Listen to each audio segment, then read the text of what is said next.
Hello and welcome to Sleep Through History. I'm glad you've joined me, ready to slow down, breathe deeply, and let your thoughts drift back through the quiet corridors of time. This is your moment to leave the noise of the day behind and step gently into the sun-scorched valleys of ancient Africa, where pharaohs once ruled from thrones carved of ebony and stone, and civilizations rose along the Nile long before the Greeks ever dreamed of glory. Each episode here isn't just about dates and battles. It's about the lives lived, the stories whispered through weathered temples and forgotten pyramids. If you enjoy these quiet journeys, a like and a subscribe help keep this channel alive.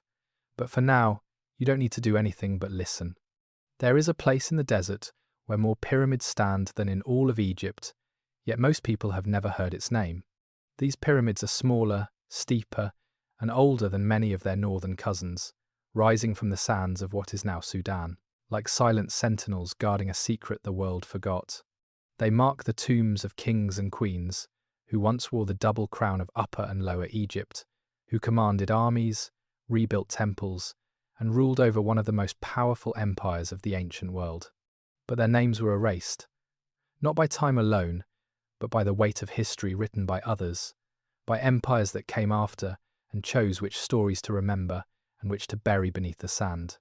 For more than 2,000 years, the Kingdom of Kush existed as a rival, a partner, and eventually a ruler of Egypt itself. Its pharaohs sat on thrones in Memphis and Thebes. Its queens led armies against Rome. Its merchants traded gold, ivory, and incense across 3 continents. And yet, until the 20th century, the world barely knew it had existed. The story of Kush is not just the story of a forgotten kingdom. It is the story of how civilizations are remembered and how they are erased, how power shifts across centuries, and how the accidents of archaeology can resurrect entire worlds from oblivion. It is a story that begins not in the glory of empire, but in the silence of ruins half buried in the sand, waiting for someone to ask the right questions. In 1916, an American archaeologist named George Reisner stood in the desert heat near the village of Kerma, staring at something that should not have been there. He had come to Sudan, expecting to find minor outposts of Egyptian influence, small provincial towns on the edge of the known world. Instead, he found monumental architecture, vast cemeteries, and evidence of a culture that had flourished independently for more than 1,000 years.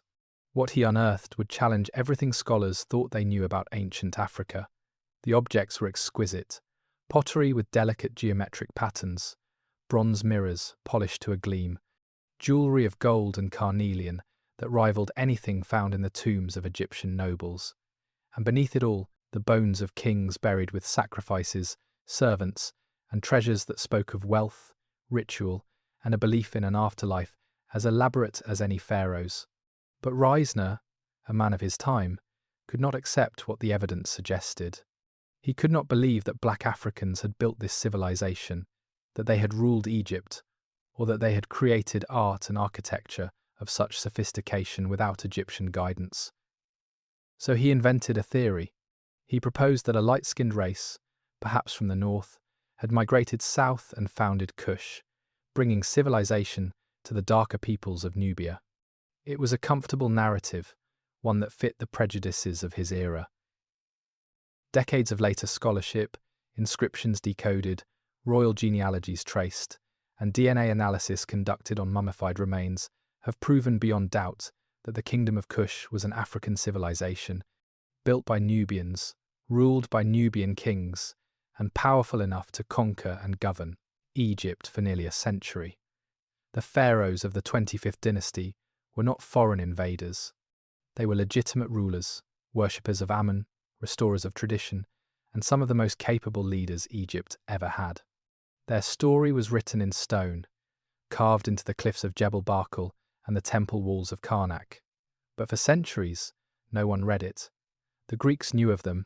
Herodotus wrote of the Ethiopians, a people he described as the tallest and most beautiful in the world, whose kings were chosen for their physical perfection and whose land was rich with gold. The Bible mentions them.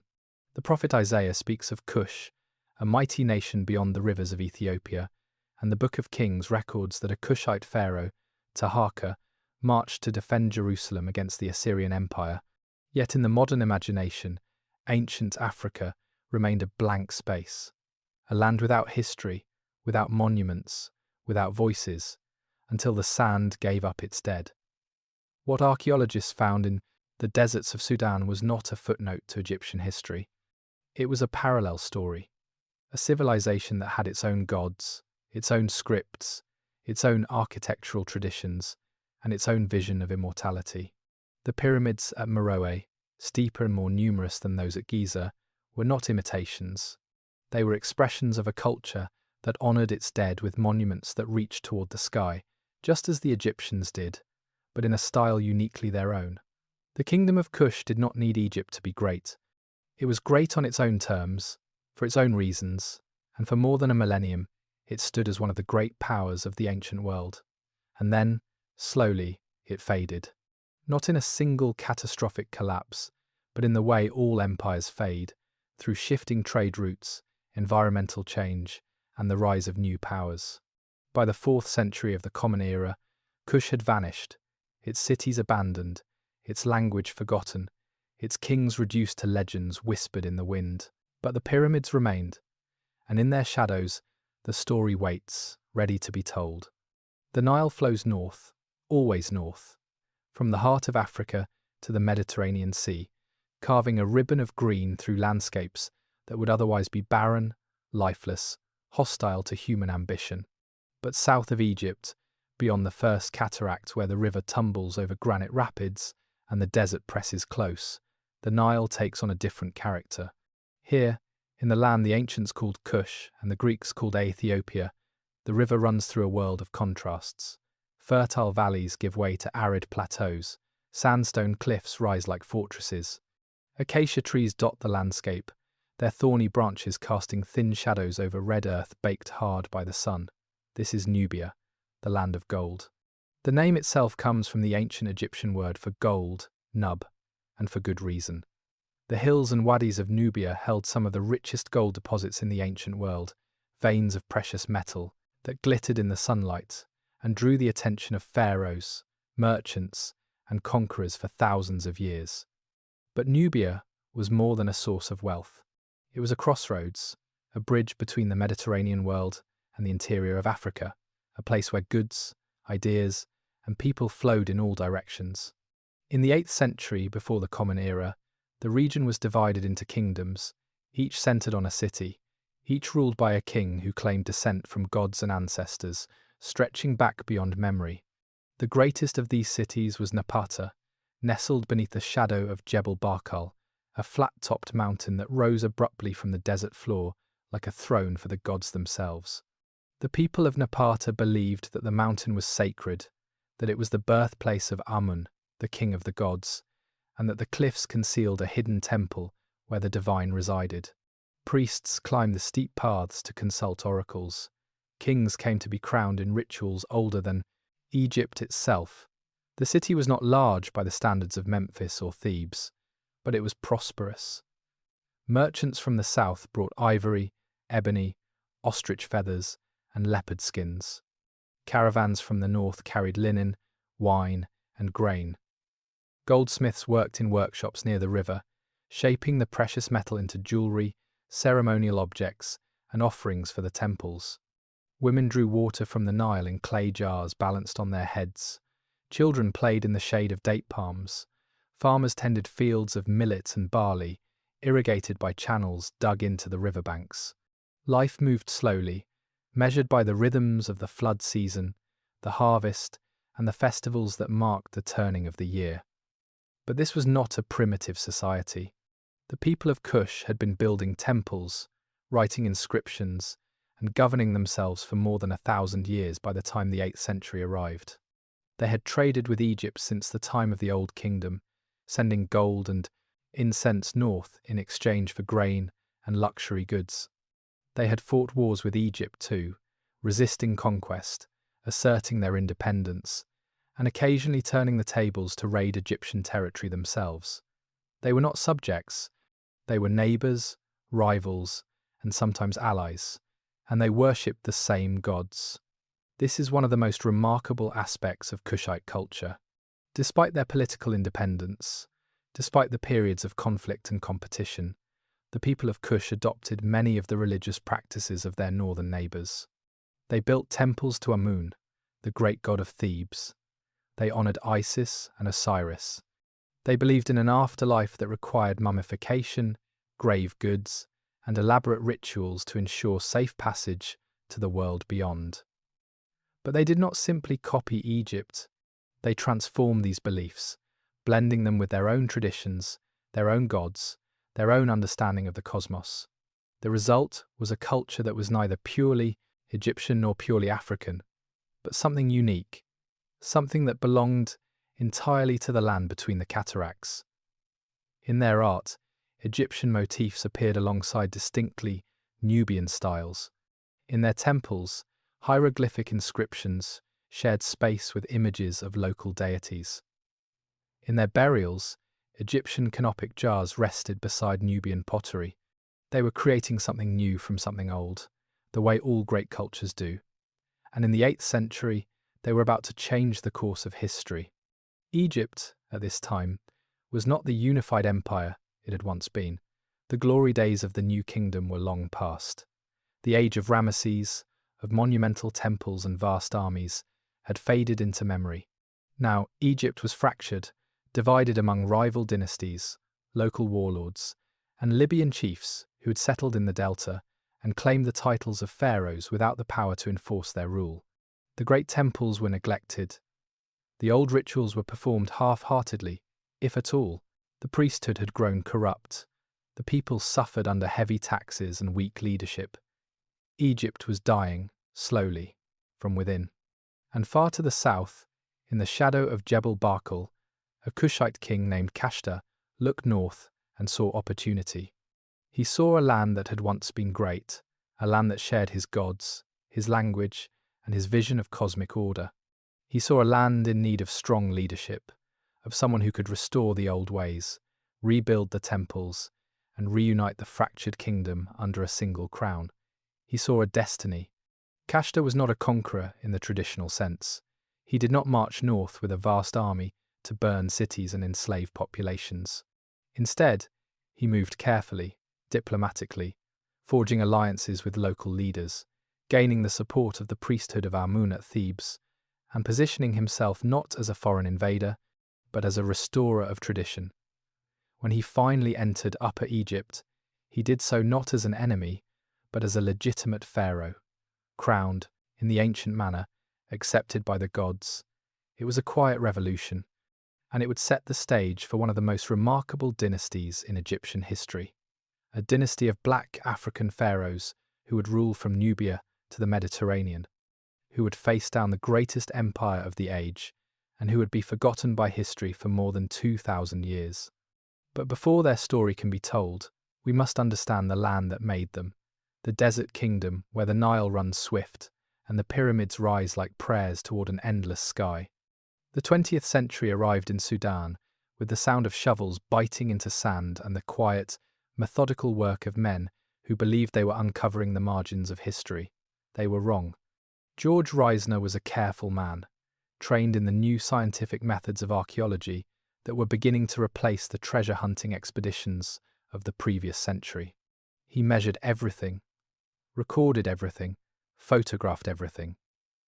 Did not dig for gold or spectacular finds to fill museum halls. He dug for knowledge, for context, for the slow accumulation of evidence that could reconstruct the past with something approaching accuracy. In 1916, he arrived in Sudan under the sponsorship of Harvard University and the Boston Museum of Fine Arts, expecting to spend a few seasons documenting the minor provincial sites of ancient Nubia. The conventional wisdom of the time held that this region had been little more than a backwater, a place where Egyptian culture had trickled south in diluted form, where local peoples had imitated their northern neighbours without ever achieving true civilization. Reisner believed this, as most scholars of his generation did. And then he began to dig at Kerma. What emerged from the sand was not a provincial outpost. It was a city, massive and complex, with monumental architecture, sophisticated urban planning, and evidence of centralized authority stretching back to the 3rd millennium before the Common Era. The structures were unlike anything found in Egypt. Instead of stone temples, there were enormous mud brick buildings with walls several meters thick, decorated with glazed tiles and painted plaster.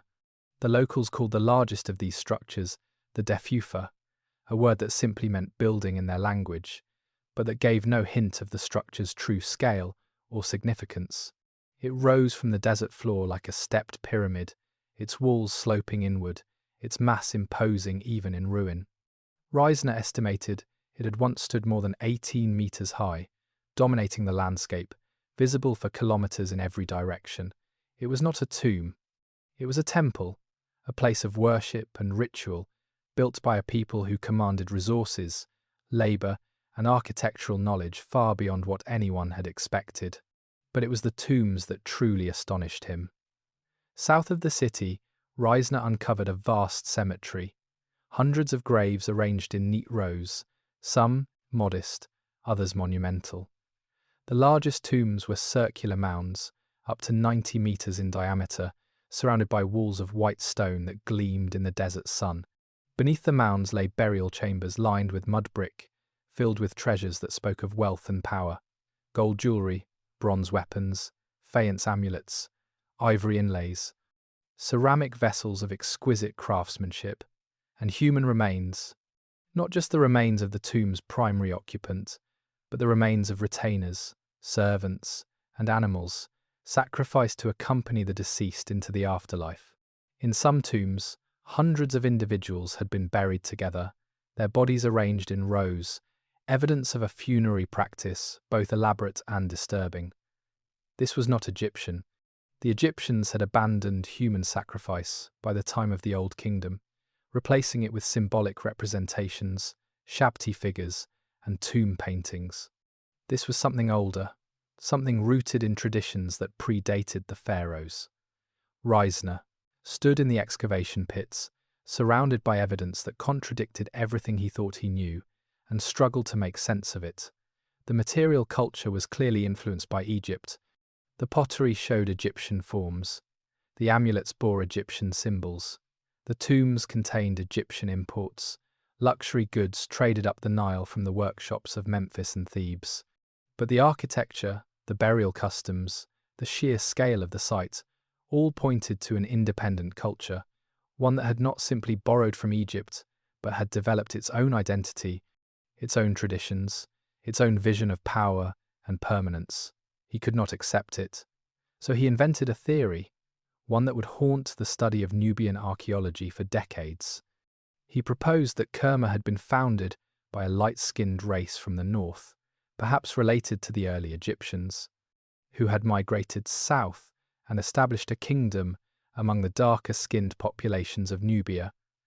This imagined race, which he called the C group, had brought civilization, he argued, and their descendants had eventually been absorbed or displaced by later populations. It was a theory built on prejudice rather than evidence, but it was published, cited, and accepted by many of his contemporaries because it fit the racial hierarchies of the early 20th century, the belief that black Africans were incapable of creating complex societies without outside influence. It would take decades of work by later scholars, including excavations in the 1960s and 70s, to dismantle Reisner's assumptions and reveal the truth. Kerma was a Nubian city, built by Nubians, ruled by Nubian kings, and it was only the beginning. As excavations continued throughout the 20th century, more sites emerged from the sand. At Jebel Barkal, archaeologists uncovered temples carved into the cliffs, their walls covered with inscriptions naming Kushite pharaohs who had ruled Egypt. At Meroë, they found royal pyramids, smaller and steeper than those at Giza, arranged in neat rows on a desert plateau. At Meroë, hundreds of kilometers south, they discovered an entire necropolis, a city of the dead where queens and kings rested beneath stone pyramids that rose like teeth from the sand. Each discovery added another piece to the puzzle. Each inscription revealed another name, another reign, another chapter in a story that had been forgotten. The Kingdom of Kush had not been a minor player in ancient history. It had been a major power, a rival to Egypt, Assyria, and Rome. Its kings had commanded armies, built temples, and left monuments that still stood after more than 2,000 years. But the world had stopped listening. The Greeks had known of Kush, though they called it Ethiopia. The Romans had fought wars against its queens. The Bible mentioned it by name. Yet by the time of the Renaissance, when European scholars began studying the ancient world in earnest, Kush had vanished from the historical record, erased by the passage of centuries and the biases of those who wrote the history books. George Reisner's excavations at Kerma were the first step toward recovery. They were imperfect, shaped by the prejudices of their time, but they opened a door that could not be closed. Other archaeologists would follow, asking better questions, using better methods, and slowly, piece by piece, the Kingdom of Kush would be resurrected from the sand. The announcement came in the pages of academic journals, in lectures delivered to learned societies, in museum halls, where fragments of ancient pottery sat behind glass like evidence in a trial. George Reisner had found something extraordinary in the deserts of Sudan, something that challenged the accepted narrative of ancient Africa. He had uncovered monumental architecture, royal tombs, and evidence of a sophisticated culture that had flourished for more than a millennium. The artifacts were undeniable, the scale was impressive, the implications were profound. And yet, the response was muted, cautious, shaped by the assumptions of an era that could not easily accept what the evidence suggested. Wonder and skepticism arrived together, two sides of the same coin. On one hand, there was genuine fascination. Scholars marveled at the craftsmanship of Kerma's pottery, at the geometric precision of its designs, at the delicate balance between form and function. They admired the gold jewellery, the bronze mirrors, the faience amulets that rivaled anything produced in Egypt. They studied the architecture with interest, noting the unique construction techniques, the massive mud brick walls, the innovative use of local materials. But wonder alone could not overcome the deeper unease. The idea that black Africans had built a civilization capable of rivaling Egypt, that they had developed their own artistic traditions, their own political structures, their own monumental architecture, clashed with the racial theories that dominated Western academia in the early 20th century. These theories, now rightly discredited, held that civilization itself was the product of particular races, that technological and cultural achievement required certain inherited traits, and that sub-Saharan Africa had remained primitive because its peoples lacked the capacity for advancement. It was nonsense, of course, but it was widely believed nonsense. So when Reisner presented his findings, he did so in a way that accommodated these prejudices. He acknowledged the sophistication of Kerma, but he attributed it to outside influence, to a mysterious light-skinned race that had migrated from the north and imposed order on the local population. He had no evidence for this claim. The skeletal remains from the tombs showed no significant physical differences from modern Nubian populations. The material culture, while influenced by Egypt, was clearly distinct, clearly local, clearly the product of indigenous development, but evidence could be reinterpreted, contextualized, explained away. And so the theory of the C group was born, a phantom race invented to preserve the comfortable narrative that civilization flowed from north to south, from lighter peoples to darker ones, from the centers of power to the margins. It was a theory that would persist for decades, taught in universities, repeated in textbooks, accepted as fact by scholars who should have known better. Yet, even in Reisner's time, there were dissenting voices. Some archaeologists questioned the need for external explanations. They pointed out that the people of Nubia had been trading with Egypt for thousands of years, that cultural exchange did not require conquest or migration, that influence could flow in both directions. They noted that the Kingdom of Kush had its own resources, its own gold mines, its own trade networks, connecting the Mediterranean world to the African interior. Why, they asked, should we assume that Nubians were incapable of building their own civilization? The question hung in the air, unanswered, drowned out by louder voices and more confident assertions. But it did not disappear. As more sites were excavated, as more inscriptions were translated, as the sheer weight of evidence accumulated, it became harder to maintain the fiction of Kushite inferiority. At Jebel Barkal, archaeologists found temples dedicated to Amun, inscribed with the names of Kushite kings who claimed the titles of pharaohs. At Meroë, they uncovered royal pyramids built in the Egyptian style, but with distinctly Nubian modifications. And most tellingly, at Karnak in Egypt itself, they found inscriptions naming the pharaohs of the 25th dynasty. These were not Egyptian names. They were Kushite names, Pie, Shabaka, Taharqa, carved into the walls of Egypt's greatest temple, honoured as legitimate rulers, worshippers of Amun, defenders of tradition. The evidence was clear. Black African kings had sat on the throne of Egypt. They had commanded the loyalty of Egyptian priests, the obedience of Egyptian nobles, and the reverence of Egyptian subjects. They had ruled, not as conquerors imposing foreign will, but as pharaohs restoring ancient order. This was difficult for many scholars to accept. The image of ancient Egypt that had taken hold in the Western imagination was one of a Mediterranean civilization, closer in spirit to Greece and Rome than to Africa. The pharaohs were depicted in popular culture as light-skinned, sometimes even European in appearance. The idea that Egypt had been ruled, even briefly, by sub-Saharan Africans disrupted this comfortable fantasy, so the evidence was downplayed, minimized, reinterpreted. The 25th dynasty was described as an aberration, a brief interlude of foreign rule sandwiched between more legitimate Egyptian dynasties. The Kushite pharaohs were portrayed as barbaric invaders who briefly seized power before being expelled by the superior forces of Assyria.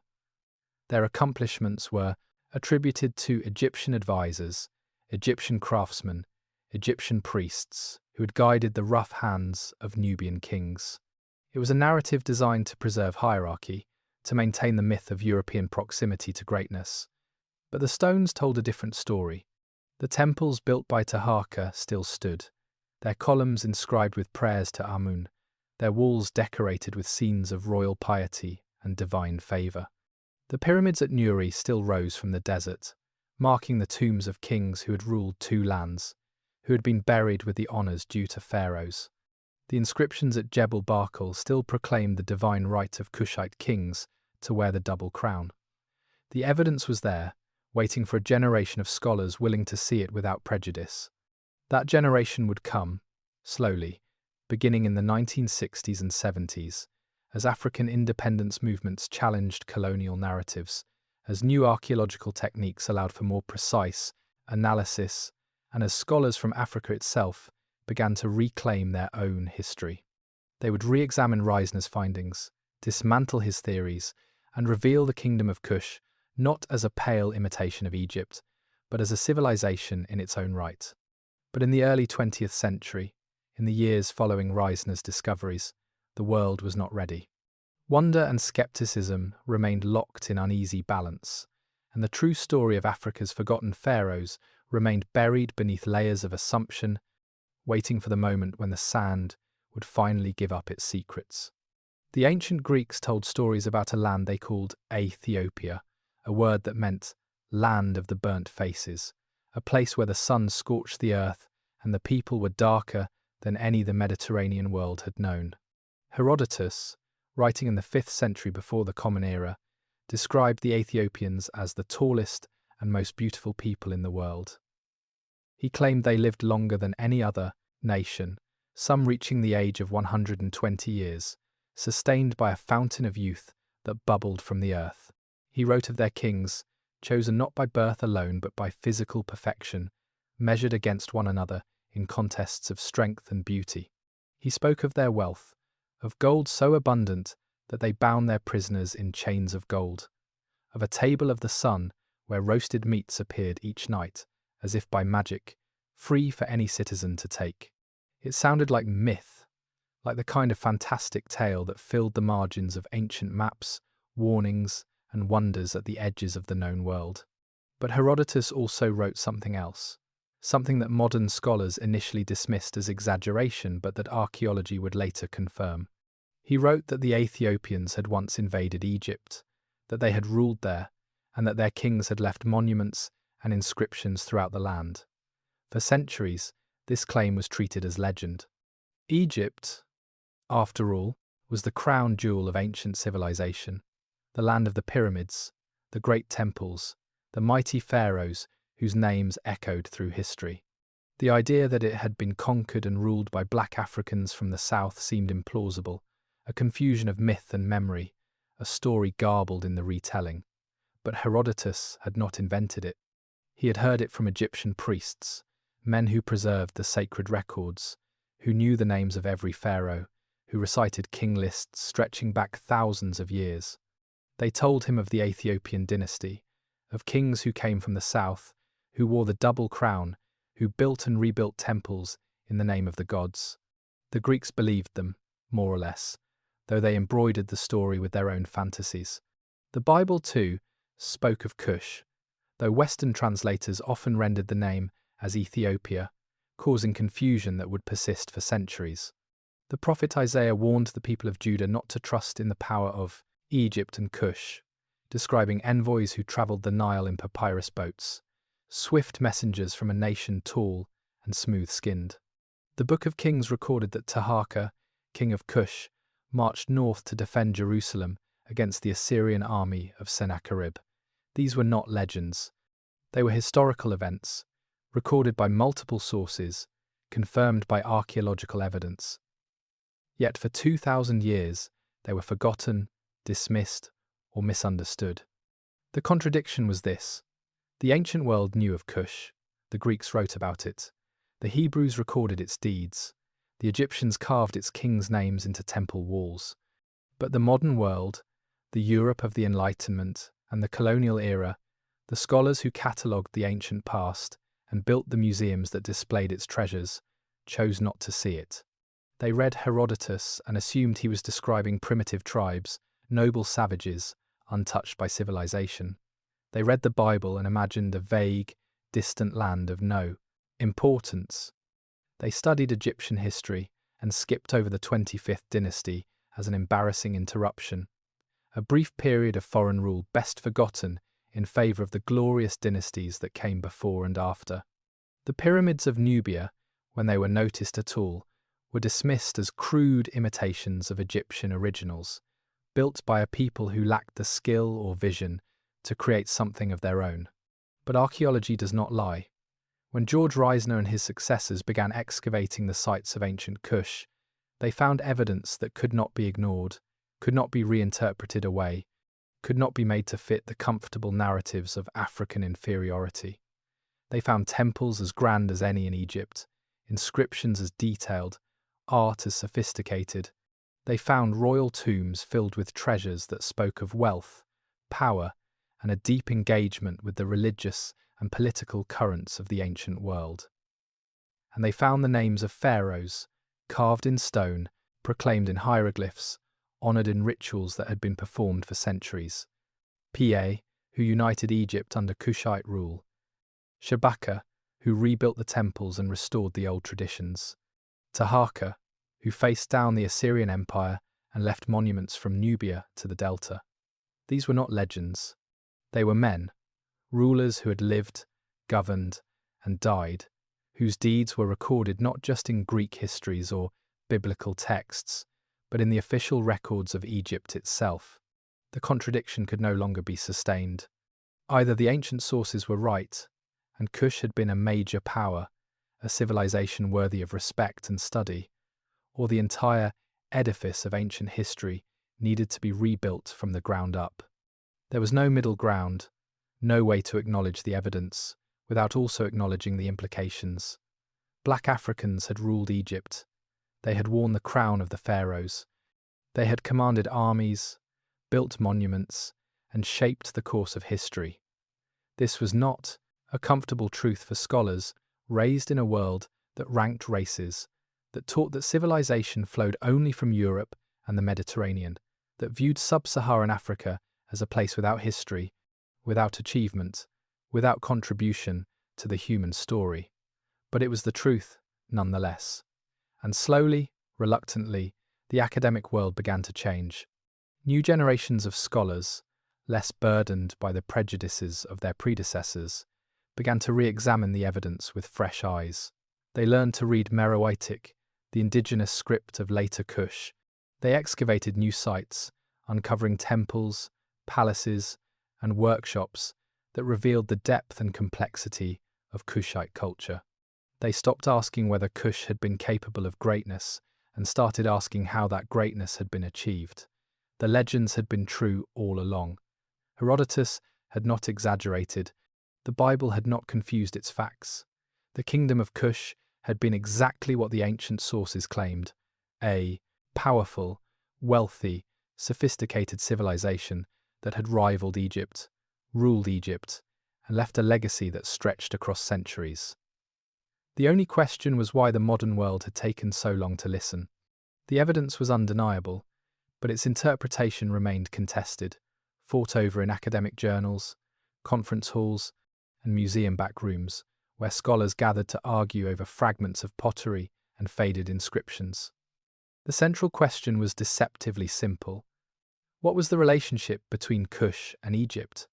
For some historians, Kush was a vassal state, a tribute-bearing province that had existed on the margins of Egyptian power, sending gold and exotic goods northward in exchange for protection and cultural instruction. This view emphasized the periods when Egypt had indeed controlled parts of Nubia, particularly during the New Kingdom, when pharaohs like Thutmose III and Ramesses II had built fortresses along the Nile and appointed Egyptian governors to oversee the extraction of resources. The archaeological evidence for Egyptian presence in Nubia was substantial: temples bearing Egyptian inscriptions, statues of Egyptian gods, administrative records written in hieroglyphs. But this interpretation ignored the longer view, the millennia when Kush had existed independently, when it had traded with Egypt as an equal, when its kings had refused Egyptian demands and fought Egyptian armies to a standstill. Another group of scholars took the opposite view. They saw Kush as a rival, a competing power that had challenged Egyptian hegemony, that had developed its own cultural identity precisely in opposition to its northern neighbour. This theory emphasized the military conflicts, the raids and counter-raids, the fortifications built by both sides along the frontier at the First Cataract. It painted a picture of two civilizations locked in perpetual struggle, each seeking to dominate the trade routes, each claiming divine sanction for its ambitions. This view had merit, but it too was incomplete. It failed to account for the periods of peace, the intermarriage between Egyptian and Kushite royal families, the shared religious practices that bound the two cultures together even as they competed for power.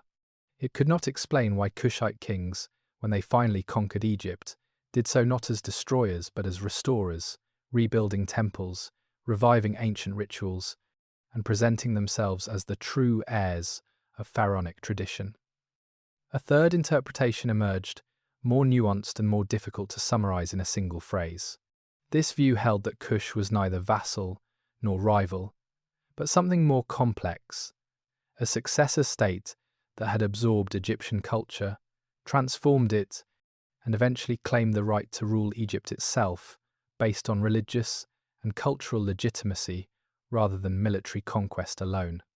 This theory required accepting that cultural influence could flow in multiple directions, that Kushite adoption of Egyptian gods and artistic styles was not evidence of inferiority, but of deliberate choice, and that the 25th dynasty represented not an aberration, but a logical culmination of centuries of shared history. It was a harder sell, because it demanded that scholars abandon simple categories and embrace ambiguity. The debates grew heated at times, spilling over from academic discourse into questions of identity, nationalism, and the politics of heritage. African scholars, many writing in the decades following independence movements across the continent, saw in Kush a source of pride, a civilization that proved Africa's capacity for greatness long before European contact. They pushed back against the lingering assumptions of colonial-era scholarship, against the theories that attributed every achievement to outside influence, against the tendency to view Kush as a pale reflection of Egypt rather than a civilization in its own right. European and American scholars, meanwhile, wrestled with their own discomfort, some clinging to outdated theories, others genuinely trying to reassess the evidence without the baggage of their predecessors' prejudices. The question of race inevitably entered the discussion, though it did so awkwardly, hampered by the fact that ancient peoples did not think in terms of modern racial categories. The Kushites were Nubians, dark-skinned Africans, whose physical appearance was distinct from that of their northern neighbours. This was clear from Egyptian art, which often depicted Nubians with features that emphasised their differences. But it was also clear that the ancient Egyptians did not view skin colour as a marker of inherent superiority or inferiority. They employed Nubian mercenaries in their armies, traded with Nubian merchants, married Nubian princesses, and worshipped the same gods. The racial hierarchies that would later dominate European thought simply did not exist in the same form in the ancient world. Yet modern scholars could not help but view the evidence through the lens of their own time. Some insisted that acknowledging Kushite greatness was a political act, a correction to centuries of Eurocentric bias. Others worried that emphasizing race at all was a distortion, that it imposed modern concerns onto ancient societies that had operated according to different logics. The debate circled back, again and again, to the same fundamental questions. Were the Kushite pharaohs legitimate rulers of Egypt, or were they foreign conquerors who briefly seized power before being expelled? Did they restore Egypt to its former glory, or did they hasten its decline? Were they pharaohs in the truest sense, or were they merely kings from the south who borrowed Egyptian titles without understanding their meaning? The inscriptions offered one answer. At Karnak, at Tanis, at temples throughout Egypt, the names of Kushite kings appeared in the official king lists, honoured alongside the great pharaohs of the past. The priests of Amun had accepted them. The Egyptian nobility had served them. The common people had paid them tribute and built their monuments. By every measure that mattered in the ancient world, they were pharaohs. But some scholars remained unconvinced, pointing to the Assyrian invasion that eventually drove the Kushites from Egypt, arguing that their dynasty had been weak, that it had failed to defend the land, that its legitimacy had been questionable from the start. This argument ignored the fact that the Assyrian Empire was the greatest military power of the age, that it had conquered nearly the entire Near East, that even Egypt at the height of its power would have struggled to resist such force. The Kushite pharaohs had not failed because they were weak. They had been overwhelmed by an empire that had overwhelmed everyone. Yet the narrative of failure persisted because it fit the broader story that many historians wanted to tell, a story in which Egypt remained fundamentally separate from Africa, in which the 25th dynasty was an interruption rather than a chapter, in which the true heirs of pharaonic civilization were the Greeks and Romans who came later, not the Black Kings who had ruled from Napata. The theories multiplied, each with its adherents, each with its evidence, each shaped by the assumptions and agendas of those who proposed them. Some were grounded in careful analysis of archaeological data. Others were driven by ideology, by the desire to claim or deny particular legacies. But beneath all the debate, one fact remained inescapable. The Kingdom of Kush had existed. It had been powerful, wealthy, and sophisticated. It had ruled Egypt for nearly a century, and its story, whether interpreted as vassal, rival, or successor, was a story that belonged at the centre of ancient history, not at its margins. The historians would continue to debate, but the stones had already spoken. The truth lay scattered across hundreds of kilometres of desert, buried beneath sand, hidden in the cracks of temple walls, waiting in the dark chambers of royal tombs that had not been opened in 2,000 years. Recovering it required more than excavation. It required patience, expertise, and a willingness to ask new questions of old evidence. In the decades following George Reisner's initial discoveries, a new generation of archaeologists arrived in Sudan, equipped with better tools, better methods, and fewer preconceptions. They came from universities in Europe, America, and increasingly from African nations themselves. Scholars who saw in the ruins of Kush not just ancient history, but a connection to their own heritage. They began by mapping the sites systematically, using aerial photography to identify features invisible from the ground. What they found was staggering in scope. The Kingdom of Kush had not been limited to a few cities. It had been a sprawling civilization with dozens of urban centers, hundreds of temples, and thousands of tombs stretching from the first cataract deep into what is now central Sudan.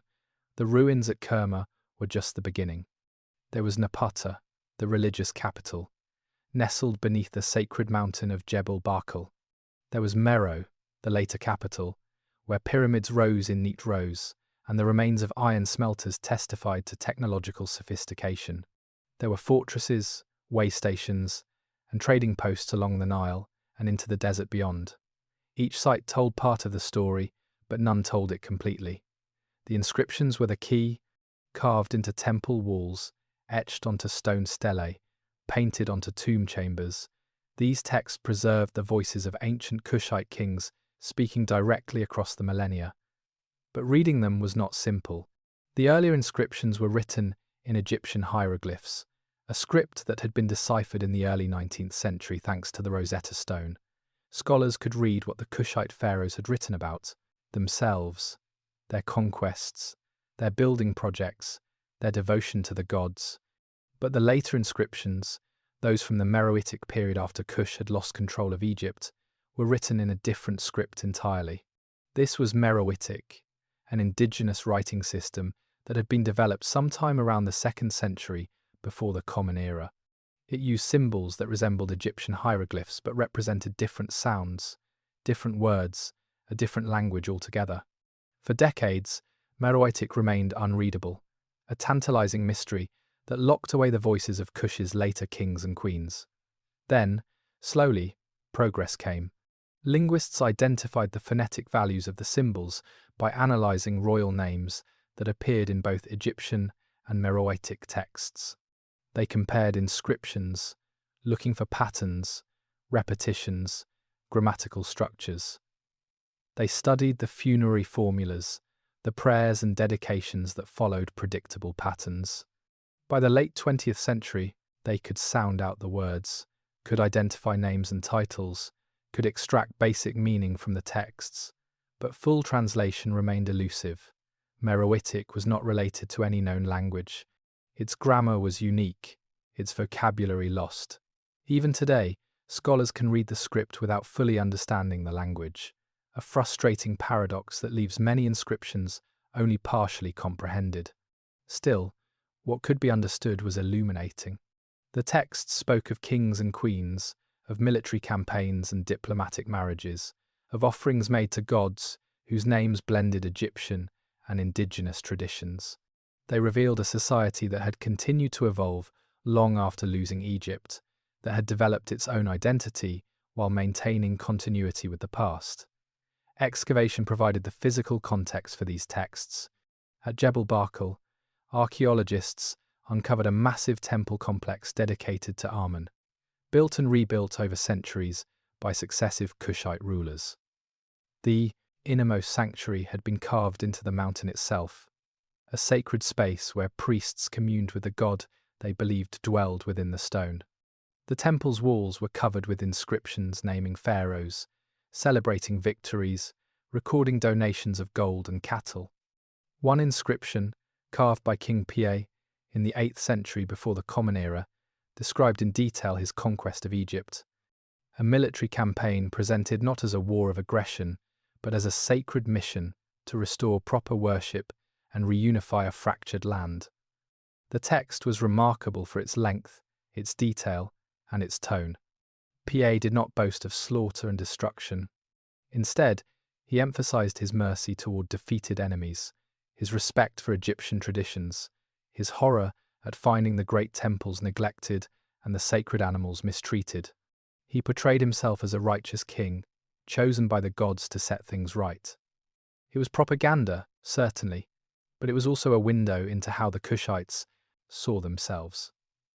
At Nuri, across the river from Napata, Excavators uncovered the royal cemetery, where the pharaohs of the 25th dynasty and their successors had been buried. The tombs had been looted in antiquity, their treasures stolen, but enough remained to reconstruct the burial practices. The pyramids were smaller than those at Giza, steeper in angle, built of stone blocks rather than solid rock. Beneath each pyramid lay a burial chamber, accessed by a descending stairway, the walls decorated with scenes from the Egyptian Book of the Dead, the floor littered with fragments of canopic jars, shabti figures, and gold leaf from the mummy wrappings. The bodies themselves had been mummified in the Egyptian manner, treated with natron, wrapped in linen, placed in nested coffins. But alongside these Egyptian practices were distinctly Nubian elements. The pottery found in the tombs was Kushite in style. The jewellery included designs unknown in Egypt. The positioning of some objects, the orientation of the chambers, the inclusion of certain offerings, all suggested a blending of traditions. The investigation pieced together a picture of cultural synthesis, of a civilization that borrowed freely from its neighbours but never lost its own identity. At Meroë, the later capital, excavators found evidence of an economic transformation. The city had been a centre of iron production, with dozens of smelting furnaces whose slag heaps still marked the landscape. Iron tools, weapons, and agricultural implements had given Kush a technological edge, allowing it to dominate trade routes and resist enemies even after losing the wealth of Egypt. The pyramids at Meroë numbered more than 200, a vast necropolis that testified to centuries of continuous rule. Each excavation, each inscription, each fragment of pottery added another piece to the puzzle. The truth about Kush emerged not in a single revelation, but in the slow accumulation of evidence, the patient work of scholars who refused to accept that an entire civilization could simply be forgotten. The evidence came in fragments, literally shards of pottery and broken statues.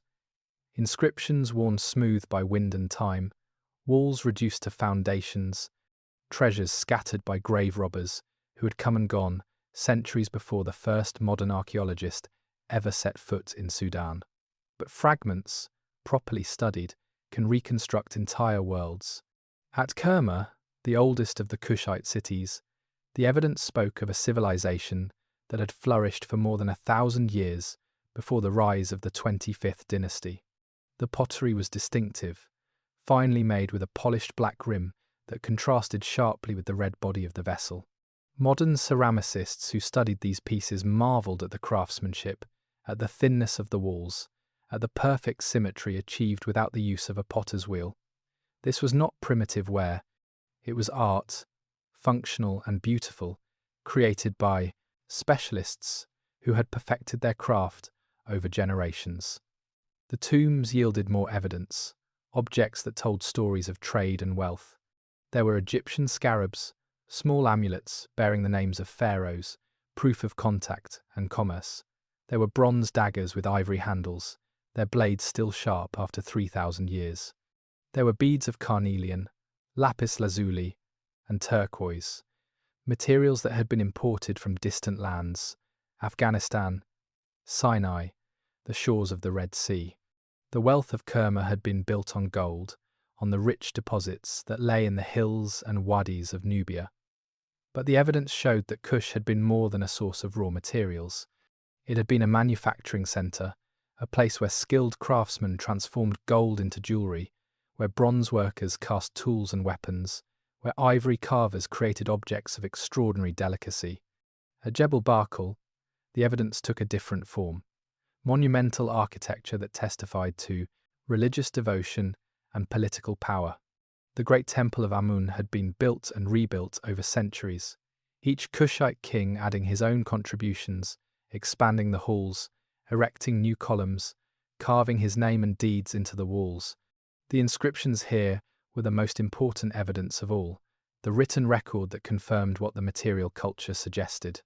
One stela, erected by King Meroë, stood more than 5 meters tall, its surface covered with hieroglyphs that described in meticulous detail his conquest of Egypt. The text named the cities he had captured, the kings who had submitted to him, the treasures he had taken, and the temples he had purified. It described his voyage down the Nile, his ritual purification before entering the temples, his disgust at finding sacred animals neglected. The stela was not just evidence of conquest, it was evidence of how Pie wanted to be remembered as a pious king, a restorer of tradition, a legitimate pharaoh. Other inscriptions at Jebel Barkal recorded the coronation rituals of Kushite kings, ceremonies in which the oracle of Amun, speaking through priests, proclaimed the divine choice of ruler. These texts described how the king would enter the sacred mountain, how he would receive the crown from the hands of the god himself, how he would emerge transformed, no longer merely human but divine, the living incarnation of Horus. The rituals were Egyptian in origin, but they had been practiced in Kush for so long that they had become indigenous, rooted in the sacred landscape of Jebel Barkal in ways they could never be in Egypt. At Meroë, the evidence lay beneath the pyramids, in the burial chambers where kings and queens had been laid to rest. Though looted, the tombs still contained clues, fragments of canopic jars bearing the names of the deceased, shabti figures inscribed with chapters from the Book of the Dead, gold foil from the mummy masks that had once covered royal faces. One tomb, that of King Taharqa, had escaped the worst of the looting. Excavators found pieces of his sarcophagus, granite carved with protective spells, and fragments of the astronomical ceiling that had once decorated the burial chamber, stars and constellations painted in gold against a dark blue background. They found shabti figures by the hundreds, small servant statues meant to perform labour in the afterlife, each inscribed with Taharqa's name and titles. The evidence showed that Taharqa had been buried with all the honours due to a pharaoh, that his funeral had followed Egyptian traditions precisely, that even in death he had claimed his place among the great rulers of Egypt. At Meroë, the evidence shifted again, revealing a society that had changed and adapted after losing Egypt. The pyramids here were different from those at Meroë, smaller and built with a steeper angle that gave them a distinctive silhouette. The burial chambers were decorated not with Egyptian scenes, but with Meroitic inscriptions, prayers written in the indigenous script that had replaced hieroglyphs. The artifacts found at Meroë showed a culture in transition. There were still Egyptian influences, statues of gods, amulets, and symbols, but there were also new elements, indigenous deities, local styles of dress and ornament, and above all, iron. The slag heaps at Meroë were enormous, evidence of industrial-scale iron production that had sustained the kingdom for centuries. Iron tools had allowed Kushite farmers to cultivate more land, to dig deeper wells, to build more efficiently. Iron weapons had given Kushite armies an advantage over enemies who still relied on bronze. Iron trade goods had connected Kush to markets across Africa and beyond, to lands that Egypt had never reached. The evidence of iron was the evidence of transformation, of a civilization that had survived the loss of Egypt by adapting, innovating, and forging its own path. In museum collections around the world, fragments of Kush's past sat in drawers and display cases, often mislabeled, sometimes ignored, occasionally studied with the attention they deserved. There were statues of Kushite pharaohs, their faces rendered with African features, their bodies carved in the traditional Egyptian style. There were golden amulets, bronze mirrors, faience bowls, and ceramic vessels. Each object was a fragment of evidence, a piece of the puzzle that, when assembled with patience and care, revealed a civilization of remarkable complexity and endurance. The evidence was not complete. It would never be complete. Too much had been lost to time, to looters, to the desert itself. But what remained was enough to overturn decades of misconception, enough to prove that the Kingdom of Kush had been a major power, a civilization worthy of study and respect. The fragments spoke, if you knew how to listen. Beneath the surface of conquest and kingship, beneath the inscriptions that proclaimed divine right and military victory, there lay a deeper mystery, one that even the careful accumulation of evidence could not fully resolve. Why had the Kushites wanted to rule Egypt in the first place? It was not a question of simple ambition, not a matter of conquest for conquest's sake, or the desire to expand territory and extract tribute. The Kingdom of Kush had been wealthy in its own right, rich in gold, secure in its borders, politically stable under its own kings. It did not need Egypt. And yet, when the opportunity arose, when Egypt fractured and weakened, the Kushite kings moved north, not as raiders, but as saviors, not as conquerors, but as restorers. The mystery deepened the more one examined the evidence.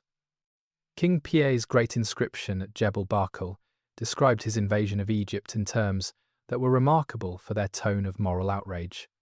He did not celebrate the slaughter of enemies or the plunder of cities.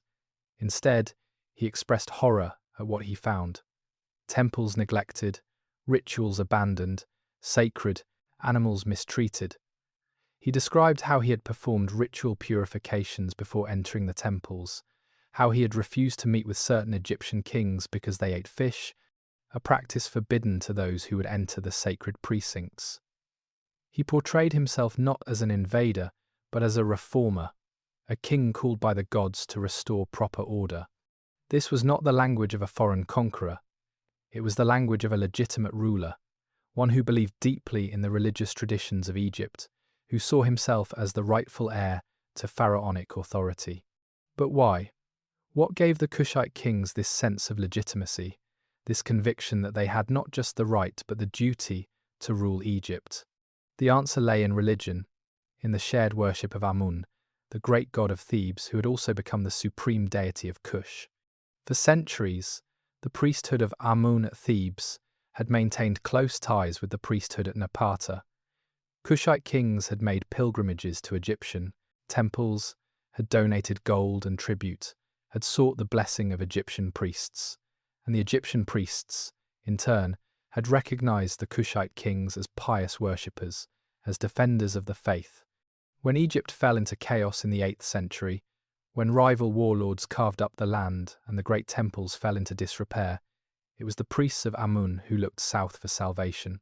They invited the Kushite kings to intervene, to restore order, to reunite Egypt under a single ruler who would honor the gods and revive the ancient traditions.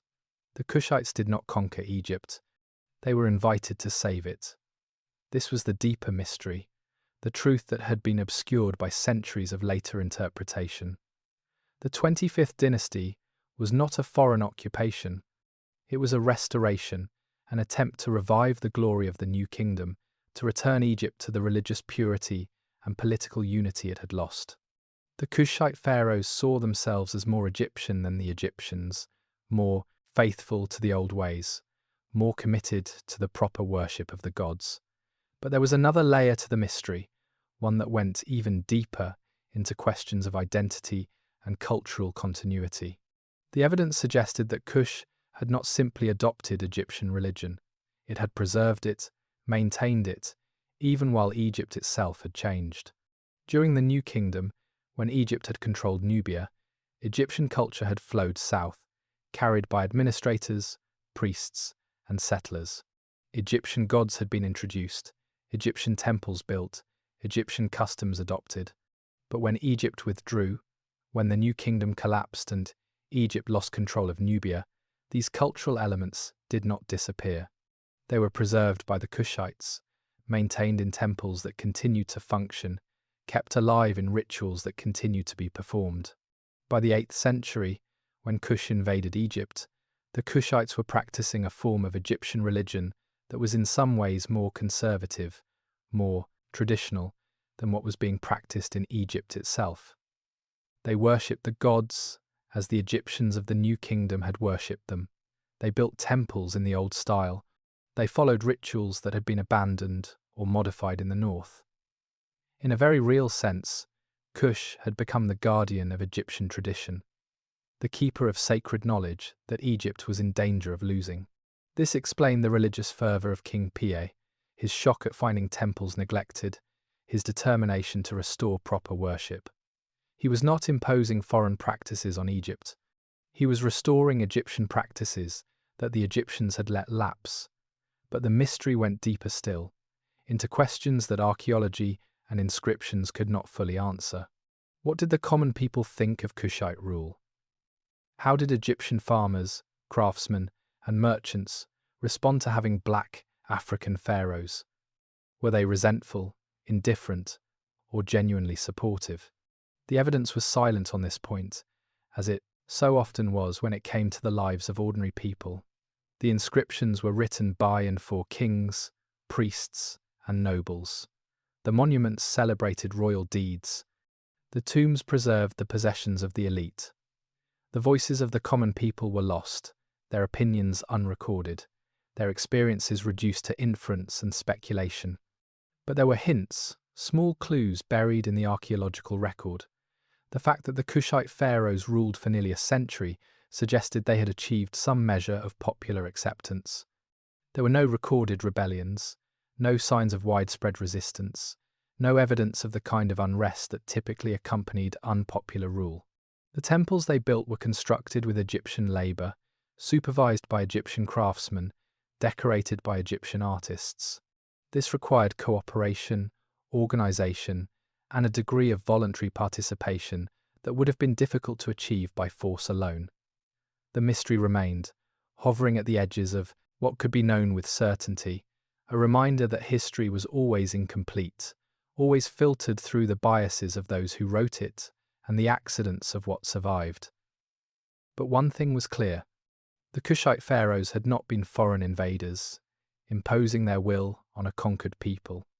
They had been something more complex, more nuanced, more deeply intertwined with Egyptian culture and religion than the simple label of conquerors could capture. They had been pharaohs, legitimate rulers, chosen by the gods and accepted by the priests, governing according to traditions that were as much theirs as they were Egypt's. This was the deeper mystery, the truth that lay beneath the surface of stone and inscription, waiting for those willing to look beyond simple narratives of conquest and defeat. The year was 747 before the Common Era, and Egypt was dying, slowly, from within, fragmented into petty kingdoms, ruled by warlords who called themselves pharaohs but commanded only a fraction of the land their ancestors had once controlled. The delta was dominated by Libyan chiefs, descendants of mercenaries who had settled in Egypt generations earlier and gradually accumulated power. In the south, Thebes and Upper Egypt were controlled by local princes and the priests of Amun, who wielded religious authority but lacked the military strength to impose political unity. The great temples, once the heart of Egyptian civilization, stood neglected, their rituals performed half-heartedly, their treasuries depleted, their walls crumbling. It was into this chaos that King Meroë of Kush looked northward and saw not an opportunity for conquest but a sacred duty. Meroë was not the first Kushite king to intervene in Egyptian affairs. His father, Kashta, had already established Kushite influence in Upper Egypt, gaining the support of the priesthood at Thebes and installing his daughter as the god's wife of Amun, a position of enormous religious and political importance. But Kashta had moved cautiously, diplomatically, content to exert influence without claiming the title of pharaoh. Meroë was different. He was a warrior, a builder, and above all, a true believer in the religion of Amun. The reports reaching him from Egypt filled him with righteous anger, tales of temples defiled, sacred animals neglected, kings who ate fish and failed to perform the proper purification rituals. To Meroë, this was not just political disorder. It was cosmic chaos, a violation of Ma'at, the divine order that governed the universe. And so he marched north with an army, not to conquer but to restore, to bring Egypt back into alignment with the will of the gods. The campaign that followed was meticulously recorded on a massive stela that Meroë erected at Jebel Barkal, a text that has survived to the present day and provides one of the most detailed accounts of ancient warfare ever written.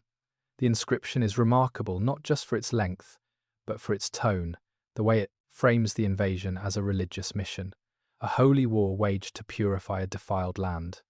Meroë began by sailing north from Napata, stopping at temples along the way to perform rituals, to make offerings, to seek the blessing of the gods.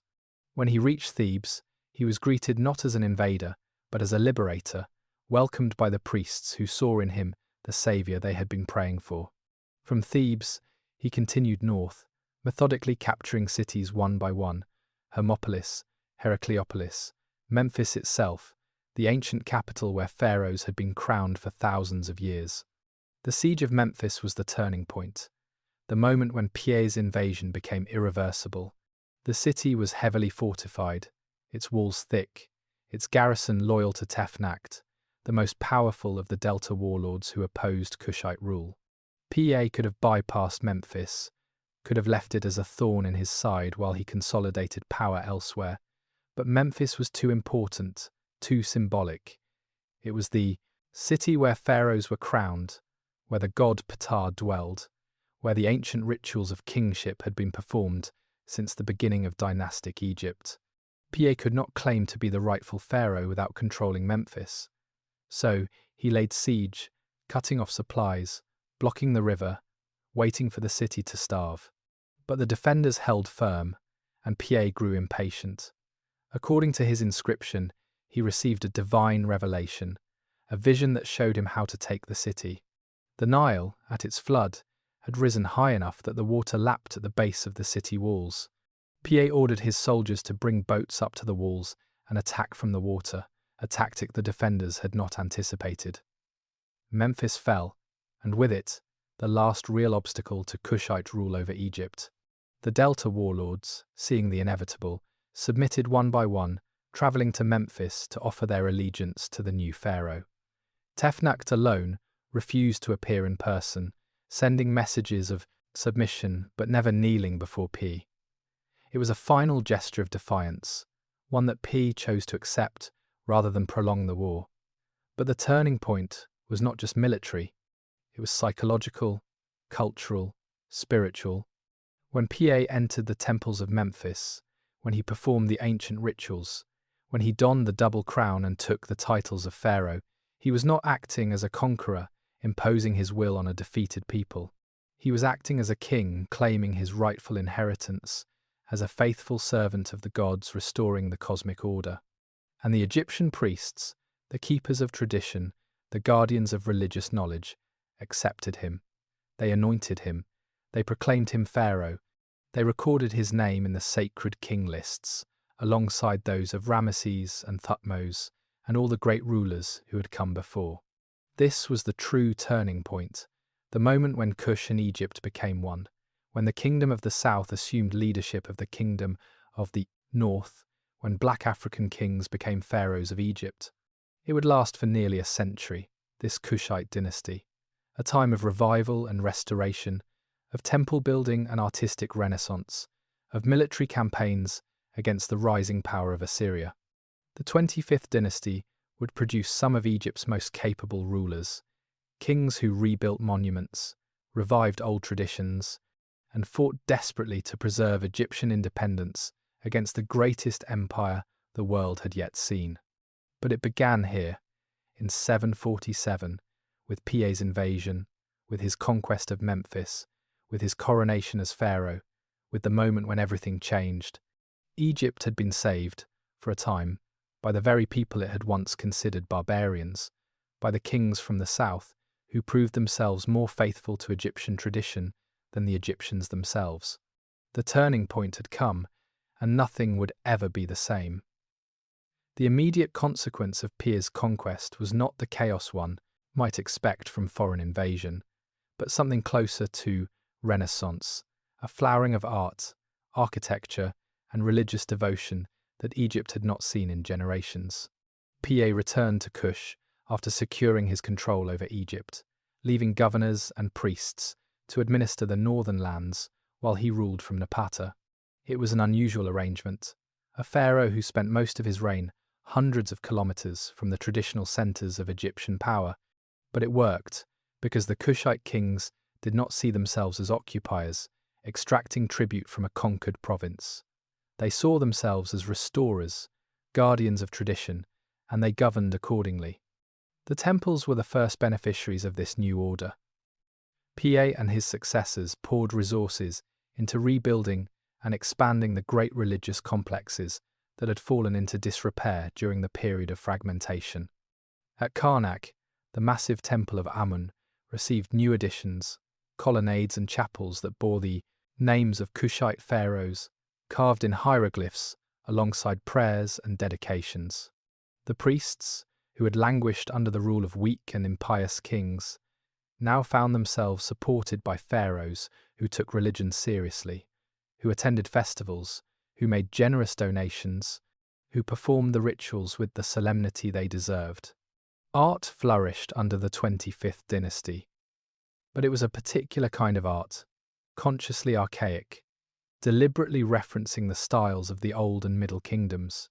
Kushite pharaohs commissioned statues of themselves that mimicked the proportions and poses of Egypt's most ancient rulers, as if reaching back across centuries to connect with the pure source of pharaonic authority.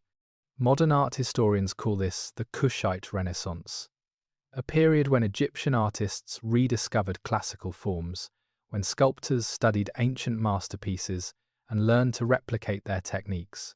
The statues that survive from this period are remarkable for their quality, carved from hard stone with extraordinary precision, faces rendered with a realism that captured individual features rather than relying on idealized types. You can see it in the portrait of Taharqa, Piè's nephew and eventual successor, his broad face and strong features unmistakably African, his expression one of calm authority. These were not imitations of Egyptian art. They were transformations, syntheses, the work of artists who had mastered Egyptian techniques and used them to express Kushite identity. But the consequences extended beyond art and religion into the realm of politics and power. The unification of Egypt under Kushite rule created, for the first time in centuries, a state strong enough to project power beyond its borders, to reassert Egyptian influence in the Near East, to resist the encroachment of foreign powers. This would prove both a blessing and a curse. The rise of the 25th dynasty coincided with the expansion of the Assyrian Empire, the greatest military power the ancient world had yet produced. Assyria had conquered Mesopotamia, subjugated the kingdoms of the Levant, and now cast its eyes toward Egypt, the last remaining prize, the ancient land of gold and grain that had thus far escaped Assyrian control. The conflict was inevitable, a collision between two empires, two visions of power, two kings who each claimed divine sanction for their rule. King Shabaka, who succeeded Piè, was the first to face the Assyrian threat directly. He was a different kind of ruler than his predecessor, less interested in religious reform and more focused on practical governance. He moved the royal court to Memphis, becoming the first Kushite pharaoh to rule from Egypt itself rather than from distant Napata. It was a symbolic shift, a recognition that to truly be pharaoh, one had to be present in Egypt, to be seen, to participate in the daily rituals and ceremonies that legitimized royal power. Shabaka strengthened Egypt's defenses, rebuilt the army, and forged alliances with the kingdoms of the Levant, who were also threatened by Assyrian expansion.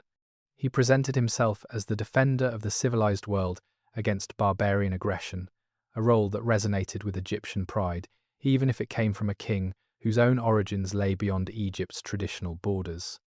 The consequence of Kushite rule was stability, but it was stability purchased at the price of constant vigilance, of military preparedness, of the knowledge that a powerful enemy waited beyond the horizon. For the common people of Egypt, life under the 25th dynasty was probably better than it had been during the period of fragmentation.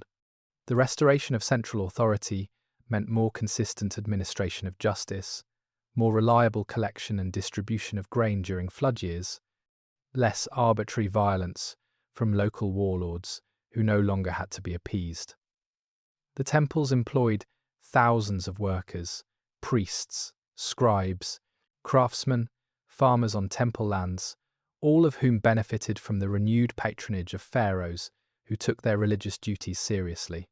Trade flourished, too, as the unification of Egypt and Kush created a vast economic zone stretching from the Mediterranean to Central Africa. Gold, ivory, and exotic goods from the south flowed north through Kushite-controlled territory, enriching merchants and filling the treasuries of temples and palaces. Egyptian grain, linen, and manufactured goods flowed south, feeding the cities of Nubia and supplying the workshops that produced the art and architecture of the Kushite Renaissance. But there were tensions as well, subtle undercurrents that the inscriptions did not record but that must have existed. Egyptian nobles who had lost power and influence under the new order surely resented the Kushite pharaohs, even if they could not openly oppose them. Regional elites in the Delta, descendants of the Libyan chiefs who had once ruled as petty kings, chafed under centralized authority. And there must have been ordinary Egyptians who looked at their black-skinned pharaohs and wondered how this had come to pass, how the natural order of the world, as they understood it, had been so thoroughly reversed. Yet the dynasty endured, not through force alone, but through legitimacy, through the acceptance of the priesthood, through the performance of rituals that connected the Kushite kings to the long line of pharaohs stretching back to the gods themselves.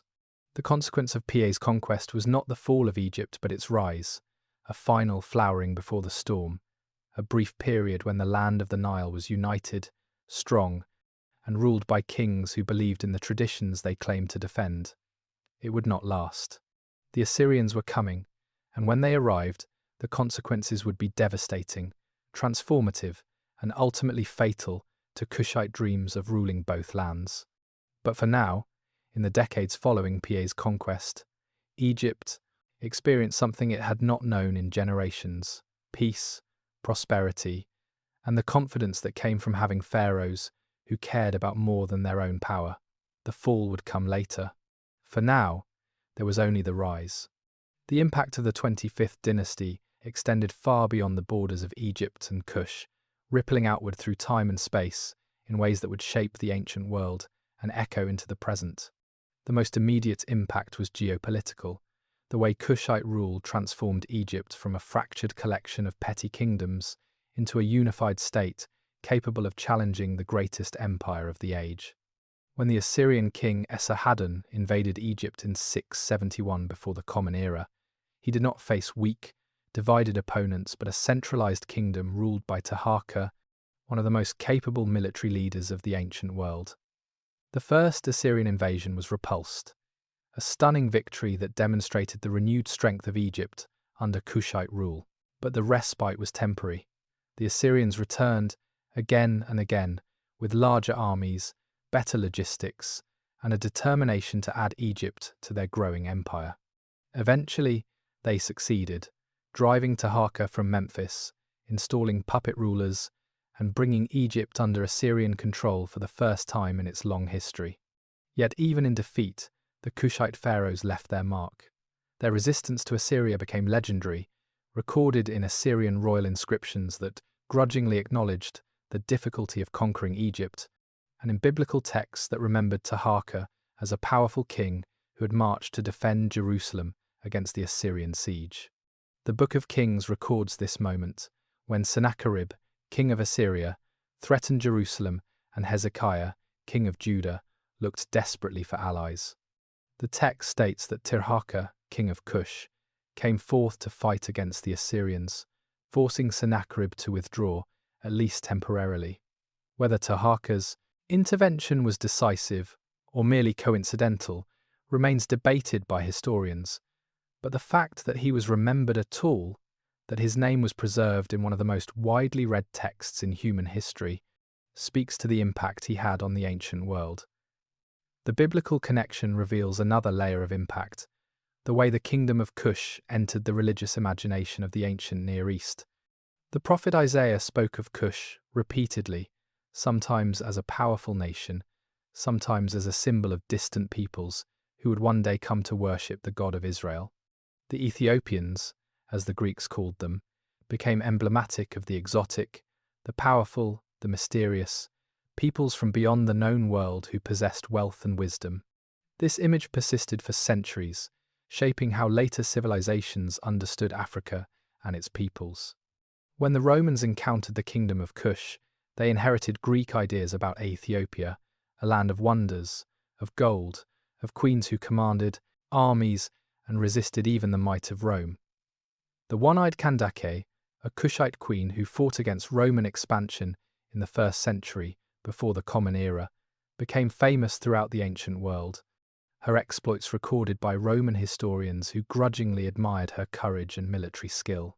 But perhaps the most profound impact was architectural and artistic, the way Kushite pharaohs revived Egyptian traditions and set standards that would influence the region for centuries to come.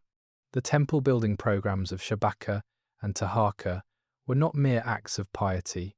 They were statements of legitimacy, demonstrations that the Kushite rulers were true pharaohs, capable of commissioning and completing the monumental projects that had always been the hallmark of Egyptian kingship. The additions to Karnak, the restorations at Memphis, the new temples built throughout Egypt, all served to embed Kushite names and images into the sacred landscape of Egypt. Even after the dynasty fell, even after the Assyrians drove them south, and later Egyptian rulers tried to erase their memory, the stones remained, inscriptions that could not be chiseled away without destroying the temples themselves. The artistic legacy was equally significant. The Kushite Renaissance, with its emphasis on classical forms and archaic styles, influenced Egyptian art for generations. Later dynasties, including the Saite dynasty that came to power after the Assyrians withdrew, continued the classicizing trend, looking back to the Old Kingdom for inspiration. Art historians trace this lineage directly to the patronage of the 25th dynasty, to the Kushite pharaohs who had first championed the revival of ancient styles. In Kush itself, the impact was transformative. The experience of ruling Egypt, of controlling the great temples and commanding the resources of both lands, changed Kushite culture permanently. When the dynasty finally lost Egypt, when the pharaohs retreated south to Napata and later to Meroë, they did not abandon their claim to Egyptian heritage. They continued to build pyramids, continued to worship Amun, continued to use hieroglyphs and Egyptian artistic conventions alongside their own indigenous traditions. The cultural synthesis that had begun during the period of dual rule became the foundation of later Kushite identity, a blending of African and Egyptian elements that would characterize the kingdom for the next 1,000 years.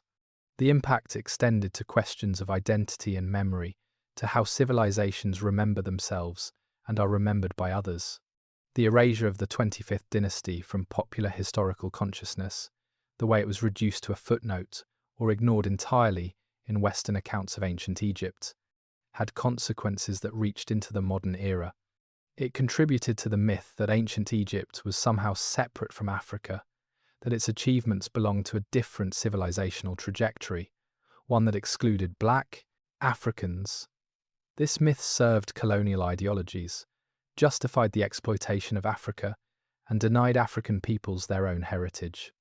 The rediscovery of Kush in the 20th century, the archaeological proof that Black Africans had ruled Egypt and built one of the ancient world's great civilizations, challenged these narratives and provided a foundation for African pride and identity.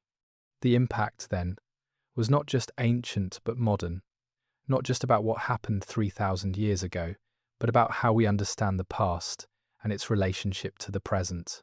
The 25th dynasty proved that Africa had always been part of the story of civilization, that the Nile connected rather than divided, that the achievements of ancient Egypt belonged to all the peoples who had contributed to its grandeur.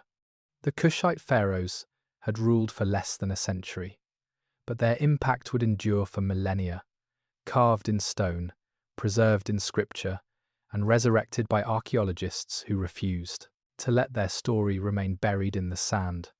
Behind the monuments and inscriptions, behind the grand narratives of conquest and dynasty, there were people, individuals with names and faces, hopes and fears, lives lived in the shadow of great events. King Taharqa was one of these people, perhaps the most famous of the Kushite pharaohs, certainly the most documented. He came to power in 690 before the Common Era, ascending the throne at a time when Egypt was prosperous, unified, and strong. He was young, possibly in his early 20s, the son of Piye and nephew of Shabaka, raised in the dual traditions of Kush and Egypt. The inscriptions describe him as a warrior, a builder, and a pious servant of the gods, but they also hint at something more, a personality, a man who took genuine pleasure in the rituals and ceremonies of kingship. One text describes how Taharqa, while still a prince, had raced on foot from Napata to Memphis to join his uncle Shabaka's army, covering the distance in an impossibly short time. A story that may be exaggeration, but that reveals how he wanted to be remembered, as vigorous, loyal, devoted to duty. As pharaoh, he launched the most ambitious building program of any Kushite ruler, adding to temples throughout Egypt and Nubia, constructing new shrines, erecting massive columns and statues that proclaimed his piety and power. At Karnak, he built a colonnade that still stands, its columns soaring more than 20 meters high, each one carved from a single piece of sandstone. The technical achievement was extraordinary, but what makes it human is the inscription Taharqa left, describing how he personally supervised the construction, how he worried about the stability of the columns, how he consulted with architects and engineers to ensure the work would endure. He was not a distant figure delegating responsibility. He was a king who cared about details, who wanted his monuments to be perfect, who took pride in craftsmanship. But Taharqa's life was not all triumphs and building projects. He faced the greatest crisis of his reign when the Assyrians invaded, when Esarhaddon's armies marched into Egypt with the explicit goal of destroying the Kushite dynasty and bringing Egypt under Assyrian control. The war that followed was brutal, destructive, and ultimately devastating for Taharqa's ambitions. He fought bravely, won initial victories, but eventually lost Memphis, lost the Delta, and was forced to retreat to Thebes and then to Nubia. The inscriptions from this period are few, but they hint at the emotional toll. One text describes Taharqa making offerings to Amun, pleading for divine intervention, promising renewed devotion if only the god would restore his fortunes. It is a rare glimpse of vulnerability, of a king confronting the limits of his power. He died in Nubia, never having recovered Egypt, and was buried at Nuri beneath a pyramid that still bears his name. Queen Amenarrenas was another voice from the past, though she lived centuries after the fall of the 25th dynasty, ruling Kush during the period when Rome was expanding its empire. She appears in Roman sources as a fierce warrior queen who led her armies against the legions, who captured Roman forts, and who, in one famous incident, had a bronze head of Emperor Augustus torn from a statue and buried beneath the steps of a temple, so that every person entering would walk over the face of Rome's ruler. The Roman historian Strabo described her as a masculine sort of woman, a phrase that reveals more about Roman prejudices than about Amenarrenas herself. She was blind in one eye, the result of a battle wound, and she refused to submit to Roman authority even when the superior numbers and discipline of the legions threatened to overwhelm her forces. Eventually, Rome and Kush negotiated a peace, one that was remarkably favourable to the Kushite side, an acknowledgement that Rome could not easily conquer a kingdom as distant and well defended as Kush. Amenarrenas lived long enough to see that peace established, to know that her resistance had preserved her kingdom's independence. But not all the voices that echoed from Kush's past were royal.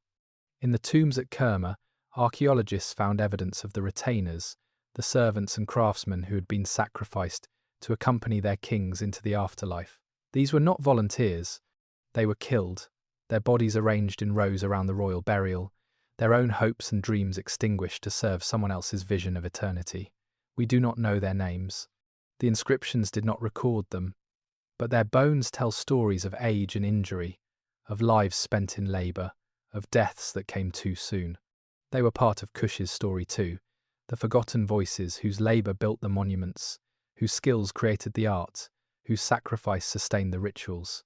And there were the priests, the keepers of religious knowledge who served in the temples at Napata and Jebel Barkal, who maintained the oracle of Amun, who advised kings and proclaimed divine will. Some of their names survive in inscriptions, titles like High Priest of Amun or Divine Adoratrice, positions of power and prestige. They were the intermediaries between the human and divine, the ones who interpreted omens, performed rituals, and ensured that the cosmic order remained intact. One inscription from Jebel Barkal describes how a priest named Alara received a vision from Amun, a dream in which the god commanded him to purify the temple and restore its rituals. Alara obeyed, undertook the work, and left a record of his piety carved in stone. It is a small detail, easily overlooked, but it reveals something important, that religious devotion in Kush was not just royal propaganda, but a lived reality for people at all levels of society. There were merchants who travelled the trade routes, carrying ivory and gold north, bringing back grain and wine, connecting Kush to the wider world. There were farmers who worked the land along the Nile, who irrigated their fields and harvested their crops according to rhythms unchanged for millennia. There were children who played in the streets of Napata and Meroë, who grew up hearing stories of their ancestors, who learned to read and write in the temples, who became the next generation of priests, soldiers, craftsmen, and rulers. These were the forgotten voices, the people whose lives were lived in the margins of great events, who appear in the historical record only as shadows and suggestions, if they appear at all. But they were real as the kings and queens, and their humanity, their struggles and triumphs, their loves and losses, were no less significant for being unrecorded. Not everyone welcomed Kushite rule, and the resistance, when it came, was both internal and external, subtle and violent, a constant challenge to the legitimacy of the Black Pharaohs who claimed to rule the two lands. The first and most persistent opposition came from the Delta, from the Libyan chiefs who had ruled as petty kings during the period of fragmentation and who resented being subordinated to Kushite authority. These were men who had built their own power bases, who commanded their own armies, who collected their own taxes and administered their own justice. They had not fought their way to power only to bow before a foreign king, even one who wore the double crown and claimed divine sanction. Tefnakht was the most prominent of these resistors, the king of Sais, who had refused to submit to Pa in person, who had sent messages of allegiance, but never performed the ritual act of obeisance that would have acknowledged Kushite supremacy. Pa had accepted this nominal submission, but Tefnakht never truly surrendered, never ceased to plot and scheme and wait for an opportunity to reassert his independence. His son, Bakenranef, went further, claiming the title of pharaoh and attempting to extend his rule beyond the Delta. It was a direct challenge to Kushite authority, one that King Shabaka could not ignore. The confrontation, when it came, was swift and decisive. Shabaka marched north, captured Bakenranef, and according to later sources, had him burned alive. A brutal punishment designed to send a message to anyone else who might consider rebellion. Whether this story is true or propaganda is unclear, but it entered the historical record, a reminder that Kushite rule, for all its emphasis on religious legitimacy and restoration of tradition, was ultimately backed by military force. But the most dangerous opposition came not from within Egypt, but from beyond its borders, from the Assyrian Empire, which viewed Egypt's unification under strong leadership as a threat to its own ambitions. The Assyrians had been expanding westward for generations, conquering Babylon, subjugating the Levant, and absorbing kingdom after kingdom into an empire that stretched from the Persian Gulf to the Mediterranean. Egypt was the prize they had long coveted, the wealthy land of gold and grain that had thus far remained beyond their grasp. The conflict began with diplomatic manoeuvring, with the small kingdoms of the Levant caught between two great powers, forced to choose between Assyrian demands for tribute and Egyptian promises of protection. Taharqa, ever the optimist, believed he could organize a coalition of resistance, that the kingdoms of Judah, Phoenicia, and Philistia would unite under Egyptian leadership to resist Assyrian expansion. He was wrong. The Assyrians were too strong, too well organized, too ruthless in their approach to conquest. When Esarhaddon invaded Egypt in 671, he brought an army unlike anything the Kushite pharaohs had faced before: disciplined infantry, siege engines, cavalry, and a logistics system that allowed Assyrian forces to campaign far from home for extended periods. The first invasion was repulsed, a testament to Taharqa's military skill and the defensive preparations he had made. But Esarhaddon returned, and the second invasion succeeded where the first had failed. Memphis fell, the Delta fell. Egyptian nobles who had previously supported the Kushites switched sides, offering their allegiance to the Assyrian king in exchange for being allowed to retain their positions and properties. Taharqa retreated to Thebes, then to Nubia, watching as the kingdom he had built crumbled under the weight of Assyrian military might. The Assyrians did not attempt to rule Egypt directly. They installed puppet rulers, descendants of the old Delta dynasties, men who would pay tribute and obey Assyrian commands, but who lacked the strength or vision to truly govern.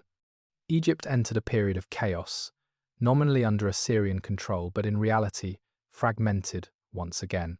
Taharqa's successor, Tantamani, made one last attempt to reclaim Egypt, marching north with a Kushite army, recapturing Memphis, and briefly restoring the unity of the two lands. But the Assyrians returned with overwhelming force, not just to repel the Kushites, but to punish them, to make an example that would discourage any future attempts at resistance.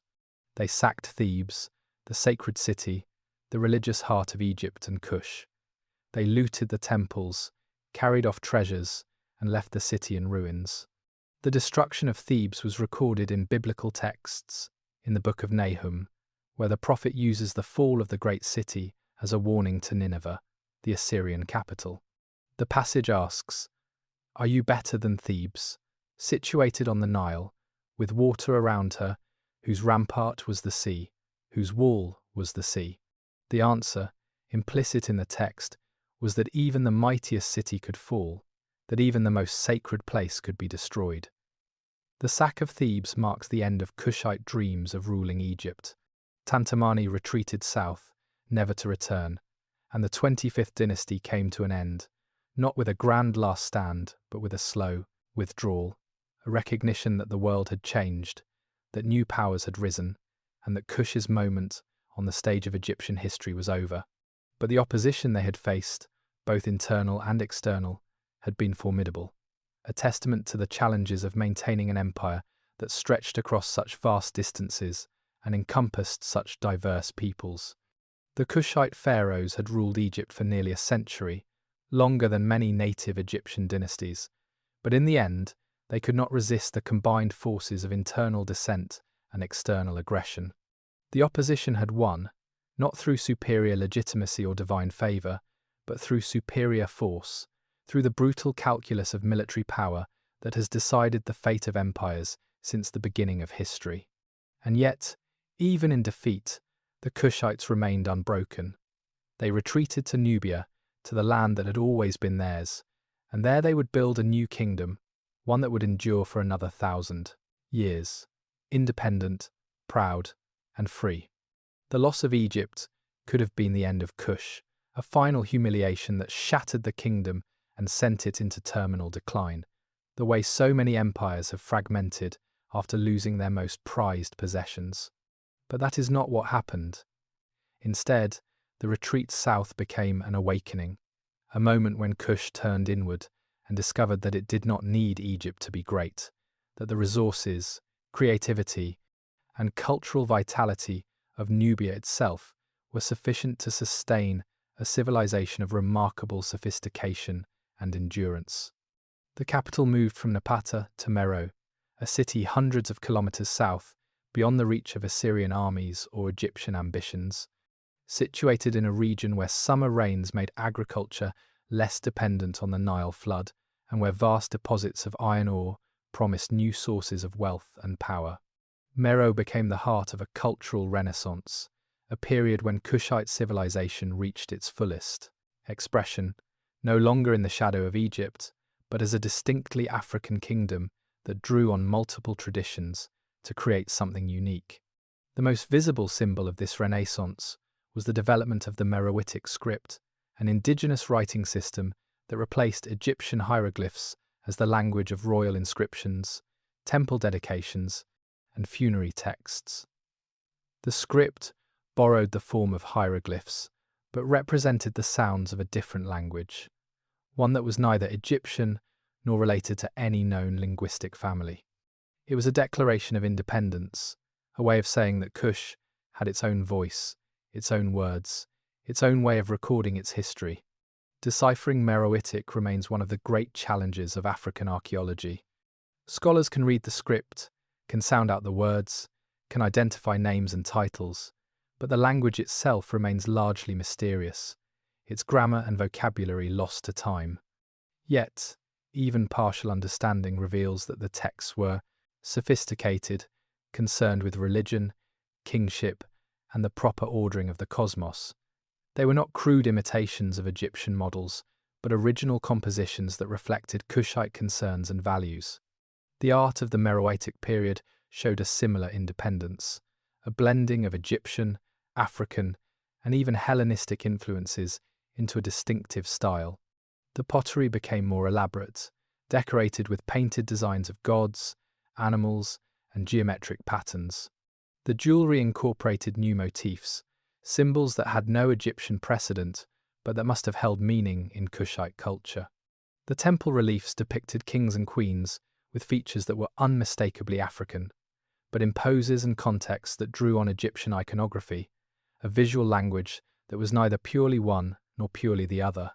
The temples themselves evolved too, moving away from strict adherence to Egyptian architectural forms towards structures that incorporated local traditions. Courtyards surrounded by colonnades, sanctuaries decorated with murals rather than carved reliefs, spaces designed for rituals that blended imported and indigenous practices. At the Temple of Aphrodite at Musawarat-e-Sufra, archaeologists found something remarkable, a chapel dedicated to a lion-headed god who appears nowhere in Egyptian religion, a deity who was purely Kushite, honoured with offerings and prayers in a building that nevertheless incorporated Egyptian columns and doorways. It was cultural synthesis at its most creative, the work of a civilization confident enough to borrow what it found useful while maintaining its own identity.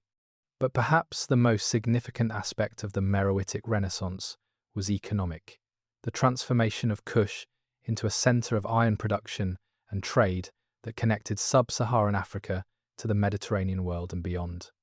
The hills around Meroë were rich in iron ore, and Kushite smiths developed techniques for smelting and forging that allowed them to produce iron, in quantities far exceeding what had been possible with bronze. Iron tools revolutionized agriculture, making it possible to cultivate harder soils, to dig deeper wells, to build more durable structures. Iron weapons gave Kushite armies an advantage, not just against traditional enemies, but against the new powers that were rising to the north. The Ptolemaic rulers of Egypt, who came after Alexander the Great's conquest, and eventually Rome itself. The slag heaps at Meroë, enormous mounds of waste material from centuries of iron smelting, testify to the scale of production. This was not a small-scale craft industry. It was industrial production, organised and sustained over generations, feeding both domestic needs and export markets. Kushite iron travelled south along trade routes that reached into the African interior, exchanged for ivory, gold, exotic woods, and slaves, commodities that Kush then traded north to Egypt and the Hellenistic kingdoms of the Mediterranean. The kingdom became a hub, a crossroads where goods, ideas, and people from different worlds met and mingled. Greek merchants visited Meroë, drawn by its wealth and the exotic goods it offered. Some settled there, leaving behind pottery, coins, and inscriptions in Greek that mingled with Meroitic texts.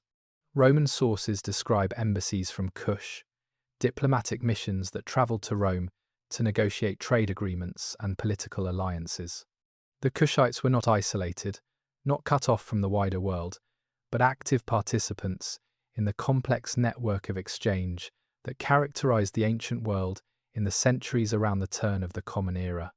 And the kingdom endured, not for decades but for centuries, surviving the rise and fall of empires, the shift from Egyptian to Greek to Roman dominance in the Mediterranean, the constant pressure of nomadic peoples from the desert and settled kingdoms from the north.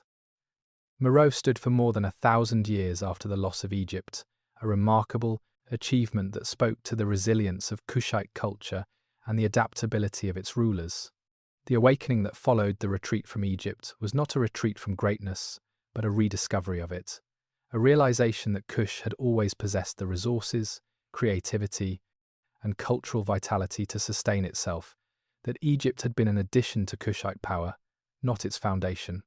In letting go of the dream of ruling the two lands, the Kushites discovered something more valuable: their own identity, their own path, their own place in the story of human civilization. The Renaissance was not a return to a golden age, it was the creation of a new one.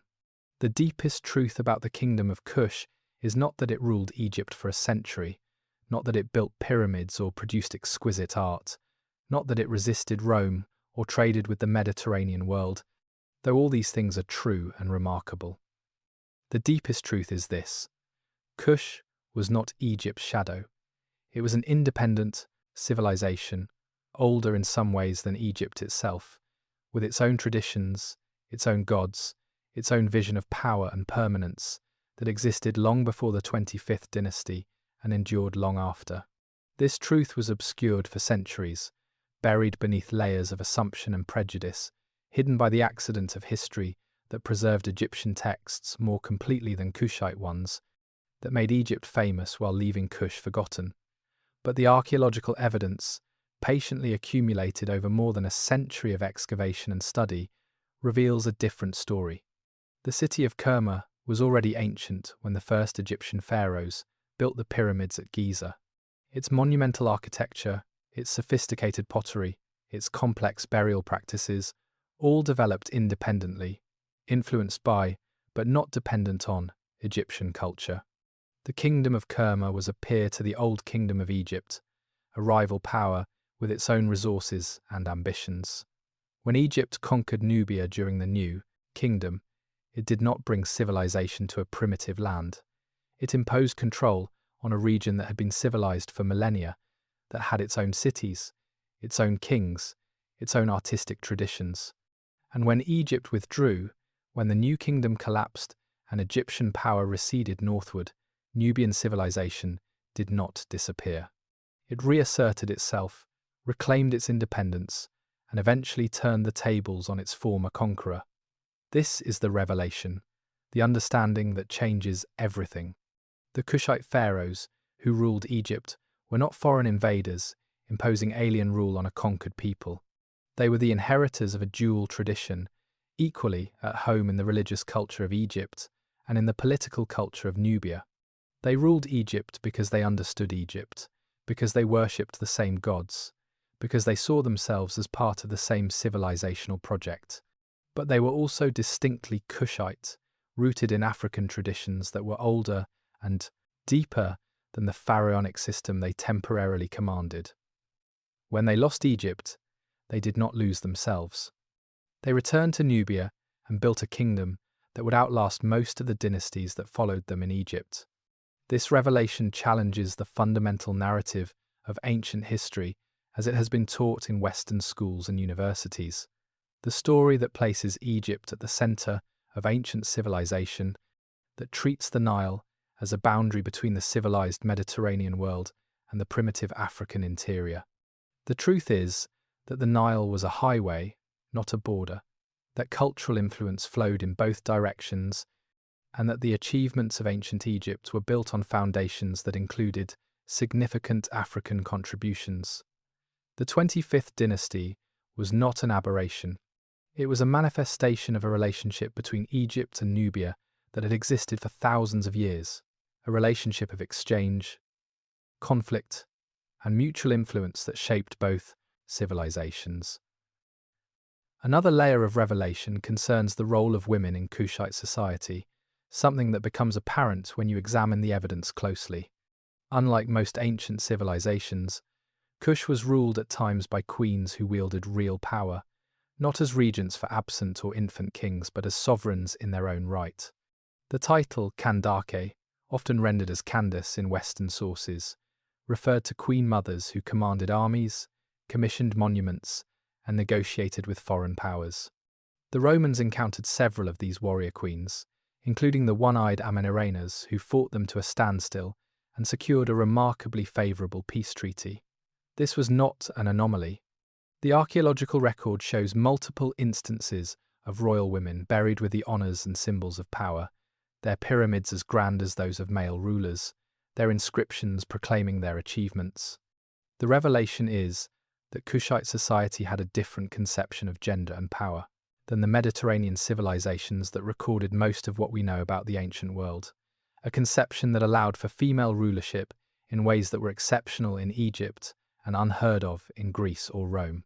But perhaps the most profound revelation is about memory and erasure, about how civilizations are remembered and forgotten, about who gets to write history and whose stories are preserved. The Kingdom of Kush existed for more than 3,000 years, longer than any European civilization, longer than the history of Islam or Christianity, longer than most of the empires we consider foundational to world history. Yet it was forgotten, erased from popular consciousness, reduced to footnotes in books about Egypt, dismissed as primitive or imitative when it was mentioned at all. This was not an accident. It was the result of decisions made by scholars, museum curators, and educators who operated within frameworks that could not accommodate the idea of African greatness, who needed the ancient world to be a story of European or near-European achievement. The revelation is not just about Kush. It is about all the other civilizations that have been forgotten, all the other stories that have been erased, all the other peoples whose achievements have been buried beneath the narratives of those who came later and claimed the right to tell the story. Recovering Kush means recovering a more complete and honest understanding of human history, one that acknowledges Africa's central role in the development of civilization, that recognizes the interconnectedness of ancient cultures, that refuses the simplistic hierarchies that have distorted our understanding of the past. The deepest historical truth is that Kush was great, not because it ruled Egypt for a century, but because it was Kush, because it created art and architecture and systems of governance that served its own people's needs and values, because it endured for millennia while empires rose and fell around it. The revelation is that greatness does not require the validation of later civilizations, that achievements do not need to be recognized by Western scholars to be real, and that the silence of history books is not evidence of absence, but evidence of bias. Kush existed. It mattered. And its story, once buried, has been resurrected, stone by stone, inscription by inscription, a testament to the persistence of truth and the power of those who refuse to let it remain hidden. The story of Kush, recovered from sand and silence, holds up a mirror to our own time, reflecting back questions about power, memory, and the narratives we choose to tell ourselves about who we are and where we come from.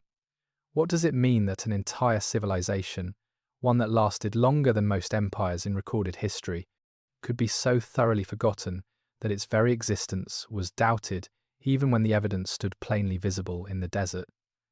It means that history is not a neutral record of the past but a constructed narrative, shaped by those who have the power to write it, to preserve it, to teach it.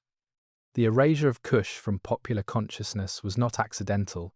It was the product of assumptions about race and civilization that dominated Western thought for centuries, assumptions that placed European culture at the center of human achievement and relegated Africa to the margins. These assumptions were not benign academic errors. They justified colonialism, slavery, and the systematic exploitation of African peoples and resources. If Africans had no history, no achievements, no civilizations worthy of respect, then their conquest and subjugation could be framed as a civilizing mission, a burden borne by superior peoples for the benefit of inferior ones. The forgotten pharaohs of Kush were casualties of this ideology, erased not because the evidence of their greatness was lacking, but because acknowledging it would have undermined the entire edifice of racial hierarchy. The recovery of Kush, then, is not just an archaeological achievement, it is a political act, a challenge to the narratives that have shaped how we understand ourselves and others. For people of African descent, particularly in the diaspora, the rediscovery of Kush offers something precious, a connection to a past of greatness, a refutation of the myths that portrayed Africa as a continent without history. The Black Pharaohs who ruled Egypt, who built temples and commanded armies, who resisted the greatest empires of their age, provide a source of pride and identity that was deliberately stolen and is now being reclaimed. But the meaning of Kush extends beyond questions of racial identity. It speaks to universal human experiences, to the rise and fall of civilizations, to the relationship between power and legitimacy, to the ways cultures influence and transform one another. The Kushite pharaohs believed deeply in the religious traditions they claimed to defend, yet they were also pragmatic rulers who adapted to changing circumstances, who blended traditions, who created something new from something old. This is how all great cultures develop, not in isolation but through exchange, not through purity but through synthesis. The lesson of Kush is that cultural influence flows in multiple directions, that no civilization is entirely original or entirely derivative, that greatness emerges from the creative tension between tradition and innovation. The story also raises questions about the nature of empire and the costs of imperial ambition. The Kushite dream of ruling both Egypt and Nubia, of uniting the Nile under a single crown, was glorious but ultimately unsustainable. The dynasty lasted less than a century before being overwhelmed by forces it could not control, by the Assyrian military machine and the internal dynamics of Egyptian politics. Yet in retreating south, in letting go of Egypt, the Kushites discovered a different kind of success, building a kingdom that would endure for 1,000 years after the 25th dynasty fell. There is a lesson here about the limits of ambition, about the difference between expansion and sustainability, about the wisdom of knowing when to hold on and when to let go. The reflection also turns personal, intimate, human. The pharaohs and queens of Kush were people, individuals with hopes and fears, with moments of triumph and despair, with lives shaped by circumstances beyond their control. Taharqa, fighting desperately to hold Egypt against the Assyrian invasion, must have felt the weight of failure, the knowledge that his dream was slipping away. Amenarrenas, leading her armies against Rome centuries later, must have known the odds were against her, yet she fought anyway, securing a peace that preserved her kingdom's independence. These were acts of courage, of defiance, of the stubborn refusal to accept that might makes right. They remind us that history is made by individuals who choose to act, who refuse to be passive victims of circumstance, who believe that what they do matters even when the outcome is uncertain. And perhaps most profoundly, the story of Kush reminds us of the fragility of memory, of how easily knowledge can be lost, how quickly the extraordinary can become forgotten. If a civilization as great as Kush could vanish from historical consciousness, what else have we forgotten? What other stories have been erased? What other peoples have been silenced? What other achievements have been buried beneath the sands of time and the prejudices of those who wrote the history books? The reflection becomes a call to vigilance, to skepticism about received narratives, to curiosity about the margins and gaps in the stories we think we know. It suggests that the past is not a fixed and settled thing, but a frontier, constantly being rediscovered, constantly yielding new truths to those willing to look. For those who sleep to these words, the meaning of Kush might be simpler, more immediate. A reminder that the world is older and stranger and more wonderful than we often imagine, that beneath the familiar surface of history lie forgotten kingdoms and lost civilizations, that the human story is richer and more complex than any single narrative can capture. It is a story that invites wonder, that soothes with the knowledge that we are part of something larger than ourselves, something that stretches back thousands of years and will continue long after we are gone. The pyramids still stand in the Sudanese desert, silent and patient, waiting for those who will listen to what they have to say. The reflection they offer is this: greatness is not about being remembered, but about existing, about creating, about leaving something behind that testifies to the fact that you were here, that you mattered, that you were part of the great human project of building, dreaming, and enduring. What it means for us is what all history means: a mirror and a map, a way of understanding where we have been and imagining where we might go. The sun sets over the Sudanese desert, casting long shadows across the pyramids that rise from the sand like teeth, steep-sided and weathered, monuments to kings whose names most of the world has forgotten. There are more than 200 of them here at Meroë, more pyramids than in all of Egypt, arranged in neat rows across the desert plateau, each one marking a tomb, each tomb holding what remains of a ruler who once commanded armies, commissioned temples, and claimed divine authority. The pyramids are smaller than those at Giza, steeper in angle, built of sandstone blocks rather than massive limestone. But they possess their own stark beauty, their own testament to human ambition and the desire to leave something permanent behind.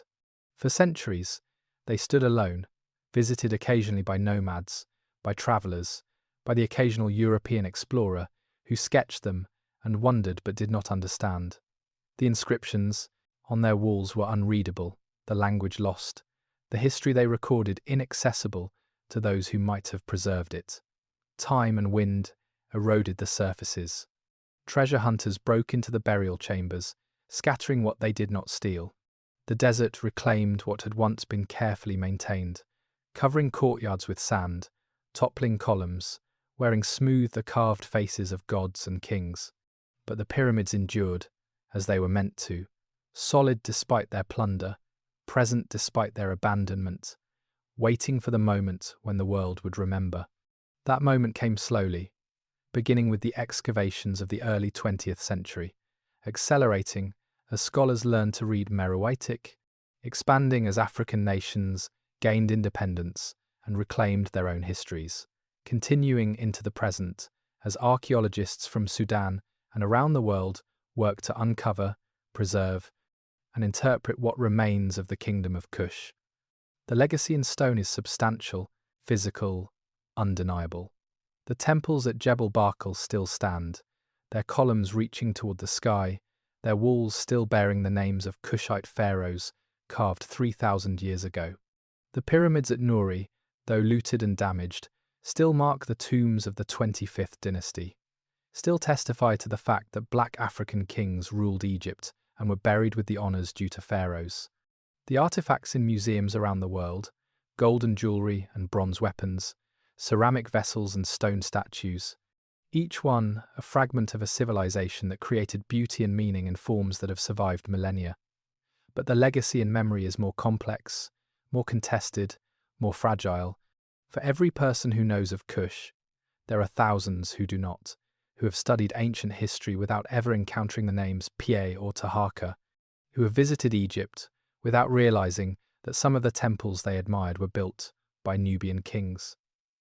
The erasure continues in textbooks that skip over the 25th dynasty, in popular media that depicts ancient Egypt as separate from Africa, in the subtle biases that persist even among scholars who should know better. Yet memory is being recovered, slowly, through the patient work of those who refuse to let the story remain buried. African scholars have led the way, reclaiming Kush as part of their heritage, teaching their students about the Black Pharaohs, building museums in Sudan to display artifacts that for too long resided only in European collections. International collaboration has expanded knowledge, bringing new technologies, new methods, new perspectives to the study of Kushite civilization. Digital archaeology, satellite imagery, DNA analysis, all tools that were unavailable to earlier generations, now reveal details that were previously hidden. Each discovery adds another piece to the puzzle, another chapter to the story, another voice to the chorus of those who insist that Kush mattered, that its achievements were real, that its place in history is secure. The legacy is also educational, a reminder that history is always incomplete, always subject to revision, always dependent on who is asking the questions and what assumptions they bring. The fact that Kush could be forgotten for so long, that scholars could study ancient Egypt for centuries without fully acknowledging the Kushite contribution, reveals the limitations of historical knowledge and the dangers of accepting received narratives without scrutiny. It teaches humility, the recognition that there is always more to learn, that the past is vast and much of it remains unknown, that the stories we tell about history are provisional, subject to change as new evidence emerges and new perspectives are considered. For those who have listened to this story, who have followed the journey from the hook of a forgotten world through the discovery, the evidence, the deeper mysteries, and the human voices, the legacy is perhaps most personal, a connection to the past that is both remote and intimate. The people of Kush lived 3,000 years ago, in a world so different from ours that it requires imagination to reconstruct. Yet they were recognizably human, driven by the same desires for meaning, beauty, and immortality that drive us still. They built monuments that outlasted their civilization. They created art that still moves us. They lived, loved, struggled, and died, and left behind traces that allow us, if we are patient and attentive, to know them across the vast gulf of time. The pyramids at Meroë stand under the same stars that shone on the kings who built them, weathered but unbroken, silent but eloquent, testaments to the fact that civilizations rise and fall, but what they create can endure. The legacy of Kush is the legacy of all human achievement, the stubborn insistence that what we do matters, that what we build will outlast us, that our stories deserve to be told and remembered. The story ends where it began, in the desert, in the silence, in the presence of monuments that have survived empires and outlasted oblivion. The lost kingdom is lost no longer, recovered from sand and silence, restored to its rightful place in the human story. The Black Pharaohs of Africa ruled Egypt, built pyramids, resisted empires, and created a civilization that endured for 3,000 years. They are forgotten no more. The legacy in stone and memory endures, waiting for those who will listen, ready to be discovered again and again by each new generation that asks the old questions. Who were we? What did we achieve? What remains? The answers lie in the desert, in the pyramids that rise against the sky, in the inscriptions carved in stone, in the quiet persistence of history that refuses to be erased.